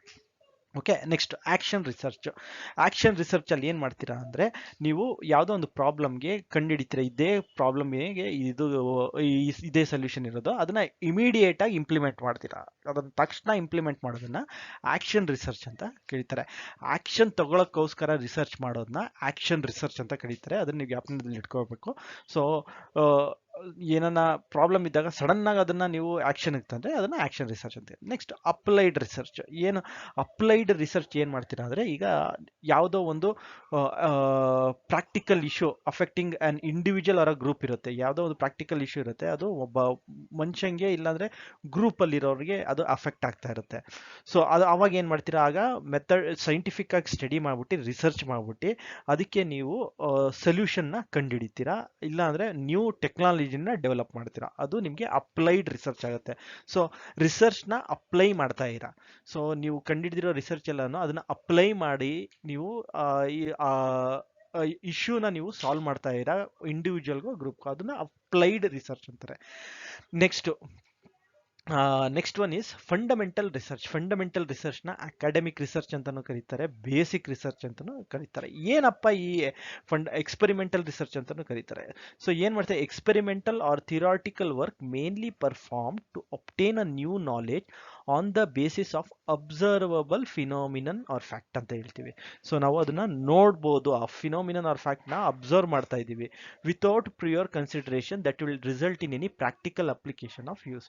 So Newton, what did Newton do, ಅವರು ಏನು ಎಲ್ಲಿ ಒಂದು ಆಪಲ್ದು ಗಿಡ ಕೆಳಗಡೆ ಕೂತ್ಕೊಂಡು ಯೋಚನೆ ಮಾಡ್ಬೇಕಾದ್ರೆ ಆಪಲ್ ಬಂದು ತಲೆ ಮೇಲೆ ಬೀಳ್ತು. ಸೊ ನ್ಯೂಟನ್ ಅವರು ಅಬ್ಸರ್ವ್ ಮಾಡಿದ್ರು ಆ ಫಿನಾಮಿನನ್ನ. ಸೊ ಅಬ್ಸರ್ವ್ ಮಾಡ್ಬಿಟ್ಟು ತಿಳ್ಕೊಂಡ್ರೆ ಏನಕ್ಕೆ ಈ ಆಪಲ್ ತಲೆ ಮೇಲೆ ಬೀಳ್ತಾ ಇತ್ತು, ಯಾಕೆ ಇದು ಗಾಳಿಯಲ್ಲಿ ತೇಲ್ತಾ ಇಲ್ಲ, ಹಾರ್ಕೊಂಡು ಹೋಗ್ತಾ ಇಲ್ಲ ಅಂದ್ಬಿಟ್ಟು. ಸೊ ಆಗ ಅವರು ರಿಸರ್ಚ್ ಮಾಡೋಕ್ಕೆ ಸ್ಟಾರ್ಟ್ ಮಾಡಿದ್ರು. ಸೊ ಇದಕ್ಕೆ ಕಾರಣ ಏನು ಅಂದ್ಬಿಟ್ಟು ಮಾಡಿದ್ದಾಗ ಅವರು ಲಾ ಆಫ್ ಗ್ರಾವಿಟಿನ ಕಂಡುಹಿಡಿದ್ರು. ಸೊ ಗ್ರಾವಿಟಿಯಿಂದಾಗಿ ಆ ಆ್ಯಪಲ್ಲು ನನ್ನ ತಲೆ ಮೇಲೆ ಬೀಳ್ತಾ ಐತೆ, ಸೊ ಗ್ರಾವಿಟಿ ಗೌರ್ನ್ ಮಾಡ್ತಾ ಐತೆ, ಏನೇ ಆಬ್ಜೆಕ್ಟ್ ನಾವು ಮೇಲ್ಗಡೆ ಎಸಿದ್ರೆ ಅದು ಕೆಳಗಡೆ ಬರೋದು ಗ್ರಾವಿಟಿಯಿಂದ ಅಂತ ಅಬ್ಸರ್ವ್ ಮಾಡಿ ಅದನ್ನ ಅವರು ಒಂದು ಲಾ ಆಫ್ ಗ್ರಾವಿಟಿನ ಕಂಡುಹಿಡಿದ್ರು. ಅದನ್ನ ನಾವು ಫಂಡಮೆಂಟಲ್, ಅದರ ಬೇಸಿಕ್ ರಿಸರ್ಚ್ ಅಂತ ನಾವು ಕರಿತೀವಿ. ಸೊ ಕರೆಕ್ಟ್ ಆನ್ಸರ್ ಬಂದು ಎ, ಫಂಡಮೆಂಟಲ್ ರಿಸರ್ಚ್. ಓಕೆ, ಬನ್ನಿ ನೆಕ್ಸ್ಟ್ ಕ್ವಶನ್ಗೆ ಹೋಗೋಣ. ಬನ್ನಿ ಫ್ರೆಂಡ್ಸ್. ಓಕೆ, ಬನ್ನಿ ಫ್ರೆಂಡ್ಸ್, ಏನು ಕೇಳ್ತಾರೆ, while sampling if a researcher decide to interview every 15th name on a list it is an example of ಅಂತ ಕೇಳ್ತಾರೆ. ಓಕೆ, ಸೊ ಒಂದು ಸ್ಯಾಂಪ್ಲಿಂಗ್ ಮಾಡ್ತಾ ಇದ್ದಾರೆ, ಅದರೊಳಗೆ 15ನೇ ನೇಮ್ನ ಆ ಲಿಸ್ಟಿಂದ ತೊಗೊಂಡು ಮಾಡೋದನ್ನ ಏನಂತ ಕರೀತಾರೆ ಅಂತ. ಪ್ರತಿ ಸರಿ 15 ನೇಮ್, 15ನೇ ಇದರಲ್ಲಿ ಫಸ್ಟು 15, ನೆಕ್ಸ್ಟು 30, ನೆಕ್ಸ್ಟು 45, ಈ ಥರ 15 ಗ್ಯಾಪ್ ಬಿಟ್ಟು ಅವನು ಮಾಡೋದನ್ನ ಏನಂತ ಕರೀತಾರೆ ಅಂತ. ಓಕೆ, ಫಸ್ಟ್ ನೋಡೋಣ, ಕೋಟಾ ಸ್ಯಾಂಪ್ಲಿಂಗ್ ಅಂದ್ರೆ ಏನಂತ. Quota sampling is defined as non-probabilistic sampling method in which a researcher creates a sample involving individual that represents a population. Researcher chooses the individual according to the specific traits or quality. Okay, so example ಏನು, best example quota sampling ಏನಂದ್ರೆ, ನಿಮಗೆ ಕೋಟಾಗಳು ಗೊತ್ತು ಏನು ಅಂದರೆ, ನಿಮ್ಮದು KSET exam ಬರೀತೀರಾ. So general ಮೆರಿಟ್ಗೆ ಬೇರೆ pass percentage ಇರುತ್ತೆ, SC/STಗೆ ಬೇರೆ ಪಾಸ್ ಪರ್ಸೆಂಟೇಜ್ ಇರುತ್ತೆ, ಫಿಸಿಕಲಿ ಹ್ಯಾಂಡಿಕ್ಯಾಪ್ಡ್ಗೆ ಬೇರೆ ಪಾಸ್ ಪರ್ಸೆಂಟೇಜ್ ಇರುತ್ತೆ, OBCಗೆ ಬೇರೆ ಪಾಸ್ ಪರ್ಸೆಂಟೇಜ್, ಈ ಥರ ಪಾಸ್ ಪರ್ಸೆಂಟೇಜ್ ಬೇರೆ ಬೇರೆ ಇದಕ್ಕೆ ಇರುತ್ತೆ, ಅದನ್ನ ಕೋಟಾ ಅಂತ ಕರಿತೀವಿ. ಸೊ ಒಂದು ಕೋಟಾನ ಫಿಕ್ಸ್ ಮಾಡ್ಬಿಟ್ಟಿದೀವಿ. ಸೊ ಇಷ್ಟು SC/STಯಲ್ಲಿ ಇಷ್ಟು ಇದು ತೆಗೆದ್ರೆ ಅವರು ಪಾಸ್ ಅಂತ ಹೇಳ್ತಾರೆ, ಇದೇ ತರ ಕೋಟಾ. ಈಗ ಫಾರ್ ಎಕ್ಸಾಂಪಲ್ 100 ಜನ ಸ್ಟೂಡೆಂಟ್ನ ತಗೊಳ್ಳೋಣ, ಅದರೊಳಗೆ 100 ಜನ ಸ್ಟೂಡೆಂಟ್ ತೊಗೊಂಡು ಒಂದು 50 ಜನ ಆರ್ಟ್ಸ್ ಮಾಡ್ತಾರೆ, 50 ಜನ ಸೈನ್ಸ್ ಮಾಡ್ತಾರೆ ಅಂತ ತಿಳ್ಕೊಳ್ಳಿ. ಈಗ ನೀವೇನು ಮಾಡ್ತೀರಾ, ಆರ್ಟ್ಸ್ನು ರೆಪ್ರೆಸೆಂಟ್ ಮಾಡಬೇಕು, ಸೈನ್ಸ್ನು ರೆಪ್ರೆಸೆಂಟ್ ಮಾಡಬೇಕು. ಅದಕ್ಕೆ ಏನು ಹೇಳ್ತೀರಾ, 10 ಜನ ಆರ್ಟ್ಸ್ನ ತೊಗೊಳ್ತೀನಿ, 10 ಜನ ಸೈನ್ಸ್ನ ತೊಗೊಳ್ತೀನಿ, ಅದು ಕೋಟಾನ ಫಿಕ್ಸ್ ಮಾಡ್ಕೊಬಿಡ್ತೀರಾ. ಓಕೆ, ಸೊ 10 ಜನ ಆರ್ಟ್ಸ್ ತೊಗೊಂಡ್ರಿ, 10 ಜನ ಸೈನ್ಸ್ ತೊಗೊಂಡ್ರಿ. ಇಲ್ಲಿ ಒಂದು ಕೋಟಾನ ಫಿಕ್ಸ್ ಮಾಡ್ಕೊಂಡು ನೀವು ಅಲ್ಲಿಂದ ತಗೊಳ್ತಾ ಇರಾ, ಇದನ್ನ ನಾವು ಕೋಟಾ ಸ್ಯಾಂಪ್ಲಿಂಗ್ ಅಂತ ಹೇಳ್ತೀವಿ. ಓಕೆ, ಅರ್ಥ ಆಯ್ತು ಅನ್ಸುತ್ತೆ. ಬನ್ನಿ ನೆಕ್ಸ್ಟ್ ಹೋಗೋಣ, ಸೀಕ್ವೆನ್ಷಿಯಲ್ ಸ್ಯಾಂಪ್ಲಿಂಗ್. ಸೀಕ್ವೆನ್ಷಿಯಲ್ ಸ್ಯಾಂಪ್ಲಿಂಗ್ ಅಂದ್ರೆ ಒಂದು ಸೀಕ್ವೆನ್ಸ್ ಅಲ್ಲಿ ಒಂದು ಟೈಮ್ ಇಂಟರ್ವಲ್ ಅಲ್ಲಿ ಕಂಡಕ್ಟ್ ಮಾಡ್ಬಿಟ್ಟು ಸ್ಟಡಿ ಮಾಡಿ ಅನಲೈಸ್ ಮಾಡೋ ರಿಸಲ್ಟ್, ಆಮೇಲೆ ಪುನಃ ನೆಕ್ಸ್ಟ್ ಇನ್ನೊಂದು ಹೋಗಿ ಟೈಮ್ ಇಂಟರ್ವಲ್ ಅಲ್ಲಿ ತಗೊಳ್ಳೋದು, ಅದನ್ನ ಸೀಕ್ವೆನ್ಷಿಯಲ್ ಸ್ಯಾಂಪ್ಲಿಂಗ್ ಅಂತೀವಿ. ಒಂದು ಸೀಕ್ವೆನ್ಸ್ ಇರುತ್ತೆ ಅದು ನೀವು ತಗೊಳ್ಳೋದ್ರಲ್ಲಿ, ಅದನ್ನ ನೀವು ಕನ್ಫ್ಯೂಸ್ ಮಾಡ್ಕೊಬೇಡಿ. 15th ಸೀಕ್ವೆನ್ಸ್ ಇದೆಯಲ್ಲ ಸರ್, ಅದು ಸೀಕ್ವೆನ್ಸ್ ಅಲ್ಲ, ಇದು ಸೀಕ್ವೆನ್ಸ್ ಅಲ್ಲಿ ಟೈಮ್ ಇಂಟರ್ವಲ್ ಇರುತ್ತೆ. ಫಾರ್ ಎಕ್ಸಾಂಪಲ್, ನಾನು ಯಾರು 9 ರಿಂದ 10 ಗಂಟೆವರೆಗೆ ಯಾರ್ಯಾರು ಸಿಗ್ತಾರೋ ಅವ್ರಿಗೆ ಮಾತ್ರ ನಾನು ತಗೊಳ್ತೀನಿ, ಒಂದು ಸ್ಯಾಂಪಲ್ ಕನ್ಸಿಡರ್ ಮಾಡ್ತೀನಿ ಅಂದ್ಬಿಟ್ಟು 9 ರಿಂದ 10 ಆ ಟೈಮ್ ಇಂಟರ್ವಲ್ ಅಲ್ಲಿ ನೀವು ತಗೊಳ್ತೀರಾ. ಇಲ್ಲಿ ಟೈಮ್ ಇಂಟರ್ವಲ್ ತುಂಬಾ ಮುಖ್ಯವಾಗಿರುತ್ತೆ. ಸೊ ಇದು ತುಂಬಾ ಜನ ಏನ್ ಮಾಡ್ತಾರೆ, 15th ನೇಮ್ ಇದೆ, ಸೊ ಸೀಕ್ವೆನ್ಸ್ ಅಲ್ಲಿ ಬರ್ತೈತೆ. ಸೀಕ್ವೆನ್ಸ್ ಅಂದ್ರೆ ಒಂದು ಸೀಕ್ವೆನ್ಸ್, ಒಂದು ಆರ್ಡರ್ ಅಲ್ಲಿ ಹೋಗ್ತೀರಾ ಅಂತ. ಸೊ ಆ ಆರ್ಡರ್ ಎಲ್ಲಿ ಡಿಸೈಡ್ ಮಾಡ್ತೀರಾ ಅಂದ್ರೆ ನಿಮ್ಮ ಟೈಮ್ ಇಂಟರ್ವಲ್ ಅಲ್ಲಿ. ಓಕೆ, ಆ ಟೈಮ್ ಇಂಟರ್ವಲ್ ಅಲ್ಲಿ ಡಿಸೈಡ್ ಮಾಡ್ಕೊಂಡು ನೀವು ನಿಮ್ಮ ಸ್ಯಾಂಪಲ್ಸ್ ನ ತಗೊಳ್ತೀರಾ. ಓಕೆ, ನೆಕ್ಸ್ಟ್ ಡೆಲಿಬ್ರೇಟ್ ಸ್ಯಾಂಪಲಿಂಗು, ಇದನ್ನ ನಿಮಗೆ ಜಡ್ಜ್ಮೆಂಟ್ ಸ್ಯಾಂಪ್ಲಿಂಗು ಇಲ್ಲಾಂದ್ರೆ ಕನ್ವೀನಿಯನ್ಸ್ ಸ್ಯಾಂಪ್ಲಿಂಗ್ ಅಂತ ಕರೀತಾರೆ. ಸೊ ನಿಮಗೆ ಹೆಂಗೆ ಉಪಯೋಗ ಆಗುತ್ತೋ ಆ ಪ್ರಕಾರ ನೀವು ನಿಮ್ಮ ಸ್ಯಾಂಪಲ್ಗಳನ್ನ ಸೆಲೆಕ್ಟ್ ಮಾಡ್ಕೊಡ್ತೀರಾ. ಅದನ್ನ ಇದು ಡೆಲಿಬ್ರೇಟ್ ಸ್ಯಾಂಪ್ಲಿಂಗು ಕರೀತಾರೆ, ಜಡ್ಜ್ಮೆಂಟಲ್ ಸ್ಯಾಂಪ್ಲಿಂಗ್ ಅಂತಾನೂ ಕರೀತಾರೆ, ಕನ್ವೀನಿಯನ್ಸ್ ಸ್ಯಾಂಪ್ಲಿಂಗ್ ಅಂತಾನೂ ಕರೀತಾರೆ. ಓಕೆ, ನೆಕ್ಸ್ಟ್ ಲಾಸ್ಟ್ ಮಿಕ್ಕಿರೋದು ಸಿಸ್ಟಮ್ಯಾಟಿಕ್ ಸ್ಯಾಂಪ್ಲಿಂಗ್. ಏನು ಅಂದ್ರೆ ಒಂದು ಸಿಸ್ಟಮ್ನ ಇಟ್ಬಿಟ್ಟು ನೀವು ಆ ಸಿಸ್ಟಮ್ ಪ್ಲಾನ್ ಪ್ರಕಾರ ನೀವು ನಿಮ್ಮ ಸ್ಯಾಂಪಲ್ಸ್ಗಳನ್ನ ಕನ್ಸಿಡರ್ ಮಾಡ್ತೀರಾ. ಫಾರ್ ಎಕ್ಸಾಂಪಲ್, ಈಗ ಒಂದು ಡೋರ್ ಇದೆ ಅಂತ ತಿಳ್ಕೊಳ್ಳಿ, ಆ ಡೋರ್ ಒಳಗಡೆ ಪೇಷಂಟ್ಸ್ಗಳು ಬರ್ತಾ ಇದ್ದಾರೆ ಡಾಕ್ಟರ್ನ ನೋಡಕ್ಕೆ ಅಂದ್ಬಿಟ್ಟು. ಸೊ ಆಗ ನೀವೇನ್ ಮಾಡ್ತೀರಾ, every third patient you are going to interview ಅಂತ ಹೇಳ್ತೀರಾ. ಸೊ ಫಸ್ಟ್ 1 2 3 ಮೂರನೇ ಪೇಷಂಟ್ ಬರ್ತಾನೆ, ಹೋಗಿ ಇಂಟರ್ವ್ಯೂ ಮಾಡ್ತೀರಾ. ನೆಕ್ಸ್ಟ್ 4 5 6 ಬರ್ತಾನೆ, ಅದು 3 ಆಗುತ್ತೆ, ಅವನ್ನ ಇಂಟರ್ವ್ಯೂ ಮಾಡ್ತೀರಾ. 7 8 9 ಇಂಟರ್ವ್ಯೂ ಮಾಡ್ತೀರಾ. 10 11 12 ಇಂಟರ್ ಮಾಡ್ತೀರಿ. ಈ ತರ ಒಂದು ಸೀಕ್ವೆನ್ಸ್, ಒಂದು ಸಿಸ್ಟಮ್ನ ಇಟ್ಬಿಟ್ಟು ನೀವು ನಿಮ್ಮ ಸ್ಯಾಂಪಲ್ಸ್ಗಳನ್ನ ಕನ್ಸಿಡರ್ ಮಾಡ್ತೀರಾ. ಸೊ ಇಲ್ಲಿ ಹೇಳ್ತಾ ಇರೋದೇನು, while sampling if research decide to interview every 15th name on the list, 15ನೇ ನೇಮು ಆ ಲಿಸ್ಟ್ ಅಲ್ಲಿ ಇರೋದನ್ನ ಇಂಟರ್ವ್ಯೂ ಮಾಡೋದಕ್ಕೆ ಅದನ್ನ ಸಿಸ್ಟಮ್ಯಾಟಿಕ್ ಸ್ಯಾಂಪ್ಲಿಂಗ್ ಅಂತಾರೆ. ಕರೆಕ್ಟ್ ಆನ್ಸರ್ ಬಂದು B, systematic sampling. Systematic sampling ಅಲ್ಲಿ ಏನ್ ಮಾಡ್ತೀರಾ, ಒಂದು ಸಿಸ್ಟಮ್ನ ಇಡ್ತೀರಾ, ಆ ಸಿಸ್ಟಮ್ ಪ್ರಕಾರ ನೀವು ಸ್ಯಾಂಪಲ್ಸ್ಗಳನ್ನ ಕಲೆಕ್ಟ್ ಮಾಡ್ತಾ ಹೋಗ್ತೀರಾ, ಅದನ್ನ ಸಿಸ್ಟಮ್ಯಾಟಿಕ್ ಸ್ಯಾಂಪ್ಲಿಂಗ್ ಅಂತ ಕರೀತಾರೆ. ಸೊ ಕರೆಕ್ಟ್ ಆನ್ಸರ್ ಬಂದು ಬಿ, ಸಿಸ್ಟಮ್ಯಾಟಿಕ್ ಸ್ಯಾಂಪ್ಲಿಂಗ್. ಓಕೆ, ಬನ್ನಿ ನೆಕ್ಸ್ಟ್ ಕ್ವಶನ್ ಹೋಗೋಣ. ಬನ್ನಿ ಫ್ರೆಂಡ್ಸ್. ಓಕೆ, ಬನ್ನಿ ನೆಕ್ಸ್ಟ್ ಕ್ವಶನ್ ಏನು ಕೇಳ್ತಾರೆ, ಯು ಜಿ ಸಿ ಎಲ್ಲರಿಗೂ ಗೊತ್ತು, university grant commission insist on research paper two B published in journals with ಅಂತ ಕೇಳ್ತಾರೆ. ಏನು, ISSN ನಂಬರ್. ಏನಪ್ಪ ಈ ISSN ನಂಬರ್ ಅಂದ್ರೆ ಇಂಟರ್ನ್ಯಾಷನಲ್ ಸ್ಟ್ಯಾಂಡರ್ಡ್ ಸೀರಿಯಲ್ ನಂಬರ್ ಅಂತ ಕರೀತಾರೆ. ಸೊ ISSN ಅಂದ್ರೆ ಇಂಟರ್ನ್ಯಾಷನಲ್ ಸ್ಟ್ಯಾಂಡರ್ಡ್ ಸೀರಿಯಲ್ ನಂಬರು. ಇದು 8 ಡಿಜಿಟ್ ಕೋಡು. ಅದನ್ನ ಏನಕ್ಕೆ ಯೂಸ್ ಮಾಡ್ತಾರೆ ಅಂದ್ರೆ newspaper, journals, magazines, periodical of all kinds of media, print and electronic, ಇದನ್ನ ಐಡೆಂಟಿಫೈ ಮಾಡೋಕ್ಕೆ ISSN ನಂಬರ್ ಅಂತ ಯೂಸ್ ಮಾಡ್ತಾರೆ. ಸೊ ಯಾವುದೇ ನೀವು ಪಬ್ಲಿಷ್ ನೋಡಿದ್ರೆ ಜರ್ನಲ್ಗೆ ISSN ನಂಬರ್ ಇರಲೇಬೇಕು. ISSN ನಂಬರ್ ಇರೋ ಜರ್ನಲ್ ಅಲ್ಲಿ ಮಾತ್ರ ನಮ್ಮ ರಿಸರ್ಚ್ ಪೇಪರ್ನ ನಾವು ಪಬ್ಲಿಷ್ ಮಾಡಬೇಕಾಗತ್ತೆ. ಆ ISSN ಜರ್ನಲ್ ಅಲ್ಲಿ ಇಂಪ್ಯಾಕ್ಟ್ ಫ್ಯಾಕ್ಟರ್ ಅಂತ ಏನು ಹೇಳ್ತಾರೆ, ಇಂಪ್ಯಾಕ್ಟ್ ಫ್ಯಾಕ್ಟರ್ ಇರುತ್ತೆ ಆ ಜರ್ನಲ್ದು. ಆ ಜರ್ನಲ್ದು ಇಂಪ್ಯಾಕ್ಟ್ ಫ್ಯಾಕ್ಟರ್ನ ನೋಡಿಕೊಂಡು ನೀವು ಯಾವ್ದ್ರದ್ದು ಹೈ ಇಂಪ್ಯಾಕ್ಟ್ ಫ್ಯಾಕ್ಟರ್ ಜರ್ನಲ್ ಅಲ್ಲಿ ಪಬ್ಲಿಷ್ ಮಾಡಿದ್ರೆ ನೀವು ನಿಮಗೆ ನಿಮ್ಮ ರೇಟಿಂಗ್ಸ್ ಹಂಗೆ ಚೆನ್ನಾಗಿರುತ್ತೆ. ಯಾಕಂದ್ರೆ ನೀವು ಹೈ ಇಂಪ್ಯಾಕ್ಟ್ ಇರೋ ಜರ್ನಲ್ನಲ್ಲಿ ಅವರು ಒಪ್ಕೊಳ್ಳೋದು ತುಂಬ ಕಷ್ಟ ಆಗಿರುತ್ತೆ, ತುಂಬ ನಾರ್ಮ್ಸ್ಗಳಿರುತ್ತೆ. ಸೊ ಅವರು ರೆಫರೆನ್ಸಿಂಗ್ ಆಗಲಿ, ನೀವು ಕ್ವಾಲಿಟಿ ಆಗಲಿ ಎಲ್ಲ ಮೇಂಟೈನ್ ಮಾಡಬೇಕಾಗುತ್ತೆ. ನೀವು ಆ ಹೈ ಇಂಪ್ಯಾಕ್ಟ್ ಫ್ಯಾಕ್ಟರ್ ಜರ್ನಲಲ್ಲಿ ನೀವು ನಿಮ್ಮ ರಿಸರ್ಚ್ ಪೇಪರ್ನ ಪಬ್ಲಿಷ್ ಮಾಡಬೇಕಾದ್ರೆ. ಸೊ ಹೈ ಇಂಪ್ಯಾಕ್ಟ್ ಫ್ಯಾಕ್ಟರ್ ಇರೋ ಜರ್ನಲ್ ಮಾಡಿದ್ರೆ ನಿಮ್ಮದು ರ್ಯಾಂಕಿಂಗು ಹೈ ಇರುತ್ತೆ. Next ISBN number. ಏನಪ್ಪ ಇದು ISBN number, international standard book number. ಇದು ಏನಕ್ಕೆ ಯೂಸ್ ಮಾಡ್ತಾರೆ ಅಂದರೆ ಇದು commercial book identifier which is ಇದು ಆಲ್ಸೋ ಯುನೀಕು. ಇದು ಒಂದು ಬುಕ್ಗಳಿಗೆ ಇದು ಯೂಶಲಿ ಈ ನೀವು ಟೆಕ್ಸ್ಟ್ ಬುಕ್ಸ್ಗಳು ರೆಫರ್ ಮಾಡ್ತಿರಲ್ಲ ಅದಕ್ಕೆ ISBN ನಂಬರ್ಸ್ಗಳಿರುತ್ತೆ. ಸೊ ಅದು ತುಂಬ ಉಪಯೋಗ ಆಗುತ್ತೆ ನೀವು ಆ ಬುಕ್ನ ಐಡೆಂಟಿಫೈ ಮಾಡೋಕ್ಕೆ. Next registration number, serial number ಇದೆಲ್ಲೂ ನಿಮಗೆ ಇದಾಗಲ್ಲ. ಸೊ ಕರೆಕ್ಟ್ ಆನ್ಸರ್ ಬಂದು ನಿಮಗೆ AISSN number which stands for International Standard Serial Number, which is a unique 8-digit code and which will be used for your journals, newspaper, magazines and periodical. Okay, ಬನ್ನಿ next ಕ್ವಶನ್ಗೆ ಹೋಗೋಣ. ಬನ್ನಿ friends. Okay, ಬನ್ನಿ friends, next question ಏನು ಕೇಳ್ತಾರೆ, external validity in research refers to. ಏನಪ್ಪ ಇದು external? The rigor of the study. So external validity rigor of the ಸ್ಟಡಿಗೂ ಏನು ಇದ್ರಲ್ಲ, ನೀವು ಎಷ್ಟು ರಿಗರ್ ಆಫ್ ದಿ ಸ್ಟಡಿ ಮಾಡ್ತೀರೋ ಅಷ್ಟು ನಿಮ್ಮ ಸ್ಟಡಿ ಸ್ವಲ್ಪ ಅಡ್ವಾನ್ಸ್ಡ್ ಆಗಿರುತ್ತೆ. ಸೊ ನೀವು ತುಂಬ ಎಲ್ಲ ನೋಡಿ ನೀವು ಸ್ಟಡಿ ಮಾಡಿರ್ತೀರ, ಅದನ್ನ ರಿಗರ್ ಆಫ್ ದಿ ಸ್ಟಡಿ ಅಂತಾರೆ. ಬಟ್ ಇದು ಎಕ್ಸ್ಟರ್ನಲ್ ವ್ಯಾಲಿಡಿಟಿಗೆ ಸಂಬಂಧಪಡಲ್ಲ. ಮತ್ತೆ accuracy of the procedure. So ಯಾವುದೋ ಒಂದು ಪ್ರೊಸೀಜರು ಎಷ್ಟು ಆಕ್ಯುರೇಟ್ ಆಗಿದೆ ಅಂತ ನೋಡೋದು ಅದು ಎಕ್ಸ್ಟರ್ನಲ್ ವ್ಯಾಲಿಡಿಟಿ ಅಲ್ಲ. The relationship of research problem with researcher personal life. ಯಾವುದೇ ರಿಸರ್ಚರ್ ಪರ್ಸನಲ್ ಲೈಫ್ದು ಒಂದು ರಿಸರ್ಚ್ ಪ್ರಾಬ್ಲಮ್ದು ಏನು ರಿಲೇಶನ್ಶಿಪ್ ಇದೆ ಅಂತ. ಈಗ ಫಾರ್ ಎಕ್ಸಾಂಪಲ್, ಈಗ ಅವರು ರಿಸರ್ಚರ್ ಪರ್ಸನಲ್ ಲೈಫು, ಆಮೇಲೆ ಅದೇ ಯಾವುದೋ ಒಂದು ಅವ್ರ personal life related problem, research problem ಏನೋ ತೊಗೊಂಡಿದ್ರೆ, ಸೊ ಅದು ಬರೀ ರಿಲೇಶನ್ಶಿಪ್ ಆಗುತ್ತೆ. ಸೊ ಅವರು ಆ ರಿಸರ್ಚರ್ ಏನಕ್ಕೆ ತೊಗೊಂಡಿರೋ ಪರ್ಸನಲ್ ಲೈಫಲ್ಲಿರೋ ಪ್ರಾಬ್ಲಮ್ಸ್ನ ಅವರು ಈ ರಿಸರ್ಚ್ ಪ್ರಾಬ್ಲಮ್ ಆಗಿ ಕನ್ಸಿಡರ್ ಮಾಡ್ಕೊಬಿಟ್ಟಿದ್ದಾರೆ.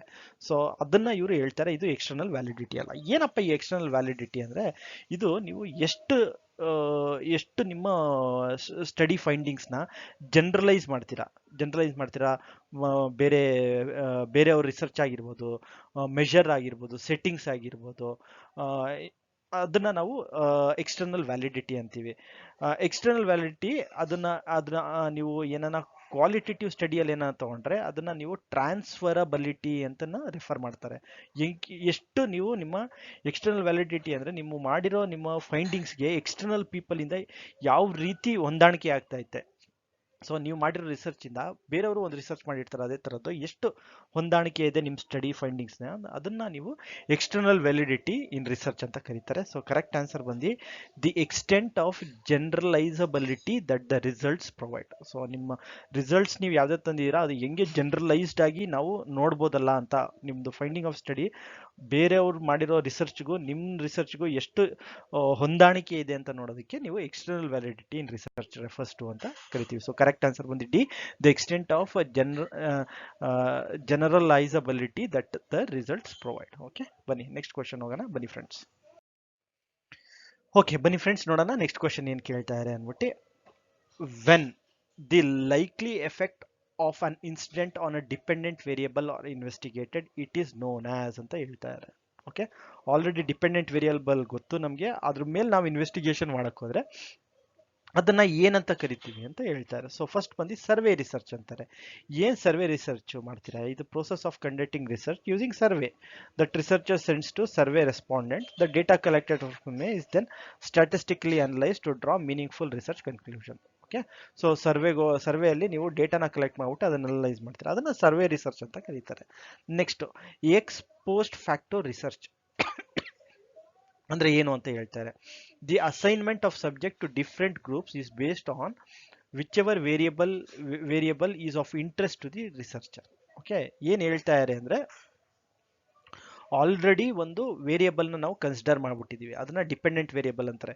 ಈ ಡಿಪೆಂಡೆಂಟ್ ಇಂಡಿಪೆಂಡೆಂಟ್ ವೇರಿಯಬಲ್ ನೀವು ಅಂಡರ್ಸ್ಟ್ಯಾಂಡ್ ಮಾಡ್ಕೋಬೇಕು ಅಂದ್ರೆ ನಿಮಗೆ ಈ ಫಾರ್ಮುಲಾದಲ್ಲಿ ಹೋದ್ರೆ, ಓಕೆ, ಸೊ ತುಂಬಾ ಜನಕ್ಕೆ ಕನ್ಫ್ಯೂಷನ್ ಇರುತ್ತೆ. ಸೊ ಈ ಫಾರ್ಮುಲಾ ಎಲ್ಲರಿಗೂ ಗೊತ್ತು, y is equal to a plus bx. Okay, so ಏನಪ್ಪಾ ಇದರಲ್ಲಿ ಅಂದ್ರೆ, ಇದು ನೋಡಿ, ಯಾವುದೇ ರಿಸರ್ಚ್ ನೀವು ಏನನ್ನ ನಿಮ್ಮ regression equation time series analysis ಮಾಡ್ಬೇಕಾದ್ರೆ ಇದು ತುಂಬಾ ಉಪಯೋಗ ಆಗಿರುತ್ತೆ. ಸೊ ಇದು ಬಂದು ನಿಮಗೆ ಡಿಪೆಂಡೆಂಟ್ ವೇರಿಯಬಲ್ ಅಂತೀವಿ, y, ಎಕ್ಸ್ ಬಂದು ಇಂಡಿಪೆಂಡೆಂಟ್ ವೇರಿಯಬಲ್ ಅಂತೀವಿ. ಓಕೆ, ಸೊ ಏನಕ್ಕಪ್ಪ ಹಂಗಂತೀವಿ ಅಂದ್ರೆ, ನೋಡಿ, ಏನೇ ವ್ಯಾಲ್ಯೂ, ಈ ವೈ ವ್ಯಾಲ್ಯೂ ಏನೇ ಬರ್ಬೇಕಂದ್ರೂ ಈ ಎಕ್ಸ್ ವ್ಯಾಲ್ಯೂ ಗೊತ್ತಿರ್ಬೇಕು ನಿಮ್ಗೆ, ಆದ್ರೆ ಮಾತ್ರ ನೀವು ವೈ ವ್ಯಾಲ್ಯೂನ ಡಿರೈವ್ ಮಾಡಕ್ ಸಾಧ್ಯ, ಅದಕ್ಕೆ ಡಿಪೆಂಡೆಂಟ್ ಅಂತೀವಿ. So Y value can be derived from X, that's why it's dependent, versus X is independent. ಇದನ್ನ ನಾವು ನಮ್ಗೆ ಆಲ್ರೆಡಿ ಈ ವೈನ ಗೊತ್ತಿದೆ, ಏನು ಇದು, ನಾವು ಈಗ ಫಾರ್ ಎಕ್ಸಾಂಪಲ್ ನಾವು ಇತ್ತೊಳಿ how weight influence self esteem in adults ಅಂತ ನಾವು ಒಂದು ರಿಸರ್ಚ್ ಮಾಡ್ಬೇಕಾಗುತ್ತೆ. ಸೊ ನೀವು ಎಷ್ಟು ತೂಕ ಇದೆಯೋ ಅದು ನಿಮ್ಮ ಸೆಲ್ಫ್ ಎಸ್ಟೀಮ್ ಹೆಂಗಿರುತ್ತೆ. ಸೊ ದಪ್ಪ ಇರೋ ಪರ್ಸನ್ಗೆ ಸೆಲ್ಫ್ ಎಸ್ಟೀಮ್ ಕಮ್ಮಿ ಇರುತ್ತಾ ಅಥವಾ ಸಣ್ಣ ಇರೋ ಪರ್ಸನ್ಗೆ ಸೆಲ್ಫ್ ಎಸ್ಟೀಮ್ ಜಾಸ್ತಿ ಇರುತ್ತಾ ಅಂತ ನೀವು ರಿಸರ್ಚ್ನ ಮಾಡಬೇಕು.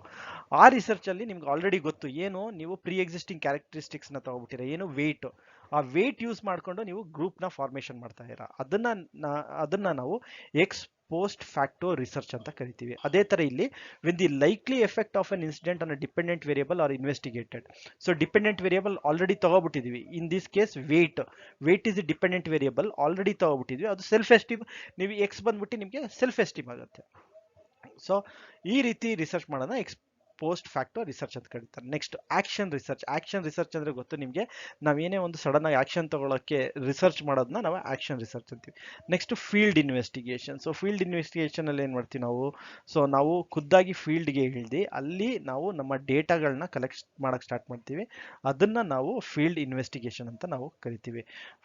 For example, field research is defined as qualitative method of data collection that aims to observe, interact and understand people while they are in their natural environment ಅಂತ ಡೆಫಿನೇಷನ್ ಇದೆ. ಸೊ ಅವರು natural environment ಅಲ್ಲಿ ಇದ್ದಾಗ ಡೇಟಾನ collect ಮಾಡೋದನ್ನ ನಾವು field investigation ಅಂತೀವಿ. So ಇದಕ್ಕೆ ಕರೆಕ್ಟ್ ಆನ್ಸರ್ ಬಂದು ನಿಮಗೆ B ex post facto research ಅಂತ ಹೇಳ್ತೀವಿ. ಓಕೆ, ಬನ್ನಿ ನೆಕ್ಸ್ಟ್ ಕ್ವಶನ್ ಹೋಗೋಣ. ಬನ್ನಿ friends. Okay, thank you friends. ಇದು ಪಾರ್ಟ್ 1 ನಾನು ಇಷ್ಟಕ್ಕೆ ಮುಗಿಸ್ತೀನಿ, ಯಾಕಂದರೆ ತುಂಬ ಲಾಂಗ್ ಆಗಿದೆ, 1 hour ವಿಡಿಯೋ ಆಗಿದೆ. ಸೊ ಇದನ್ನು ಇಲ್ಲೇ ಮುಗಿಸ್ತೀನಿ. ಸಬ್ಸ್ಕ್ರೈಬ್ ಆಗದೇ ಇದ್ದಲ್ಲಿ ದಯವಿಟ್ಟು ಸಬ್ಸ್ಕ್ರೈಬ್ ಆಗಿ. ನಿಮಗೆ ಇಷ್ಟವಾದರೆ ಇದನ್ನು ಒಂದು ಲೈಕ್ ಕೊಡಿ, ನಿಮಗೋಸ್ಕರ ಮಾಡ್ತಾ ಇರೋದು. ಅದೇ ಥರ ಶೇರ್ ಮಾಡಿ. ತುಂಬ ಜನಕ್ಕೆ KSET ಎಕ್ಸಾಮ್ ಯಾರು ಪಾಸ್ ಮಾಡ್ಬೇಕಂತ ಇರೋ ಅವ್ರಿಗೆ ತುಂಬ ಉಪಯೋಗಕರ ಆಗುತ್ತೆ ಇದು.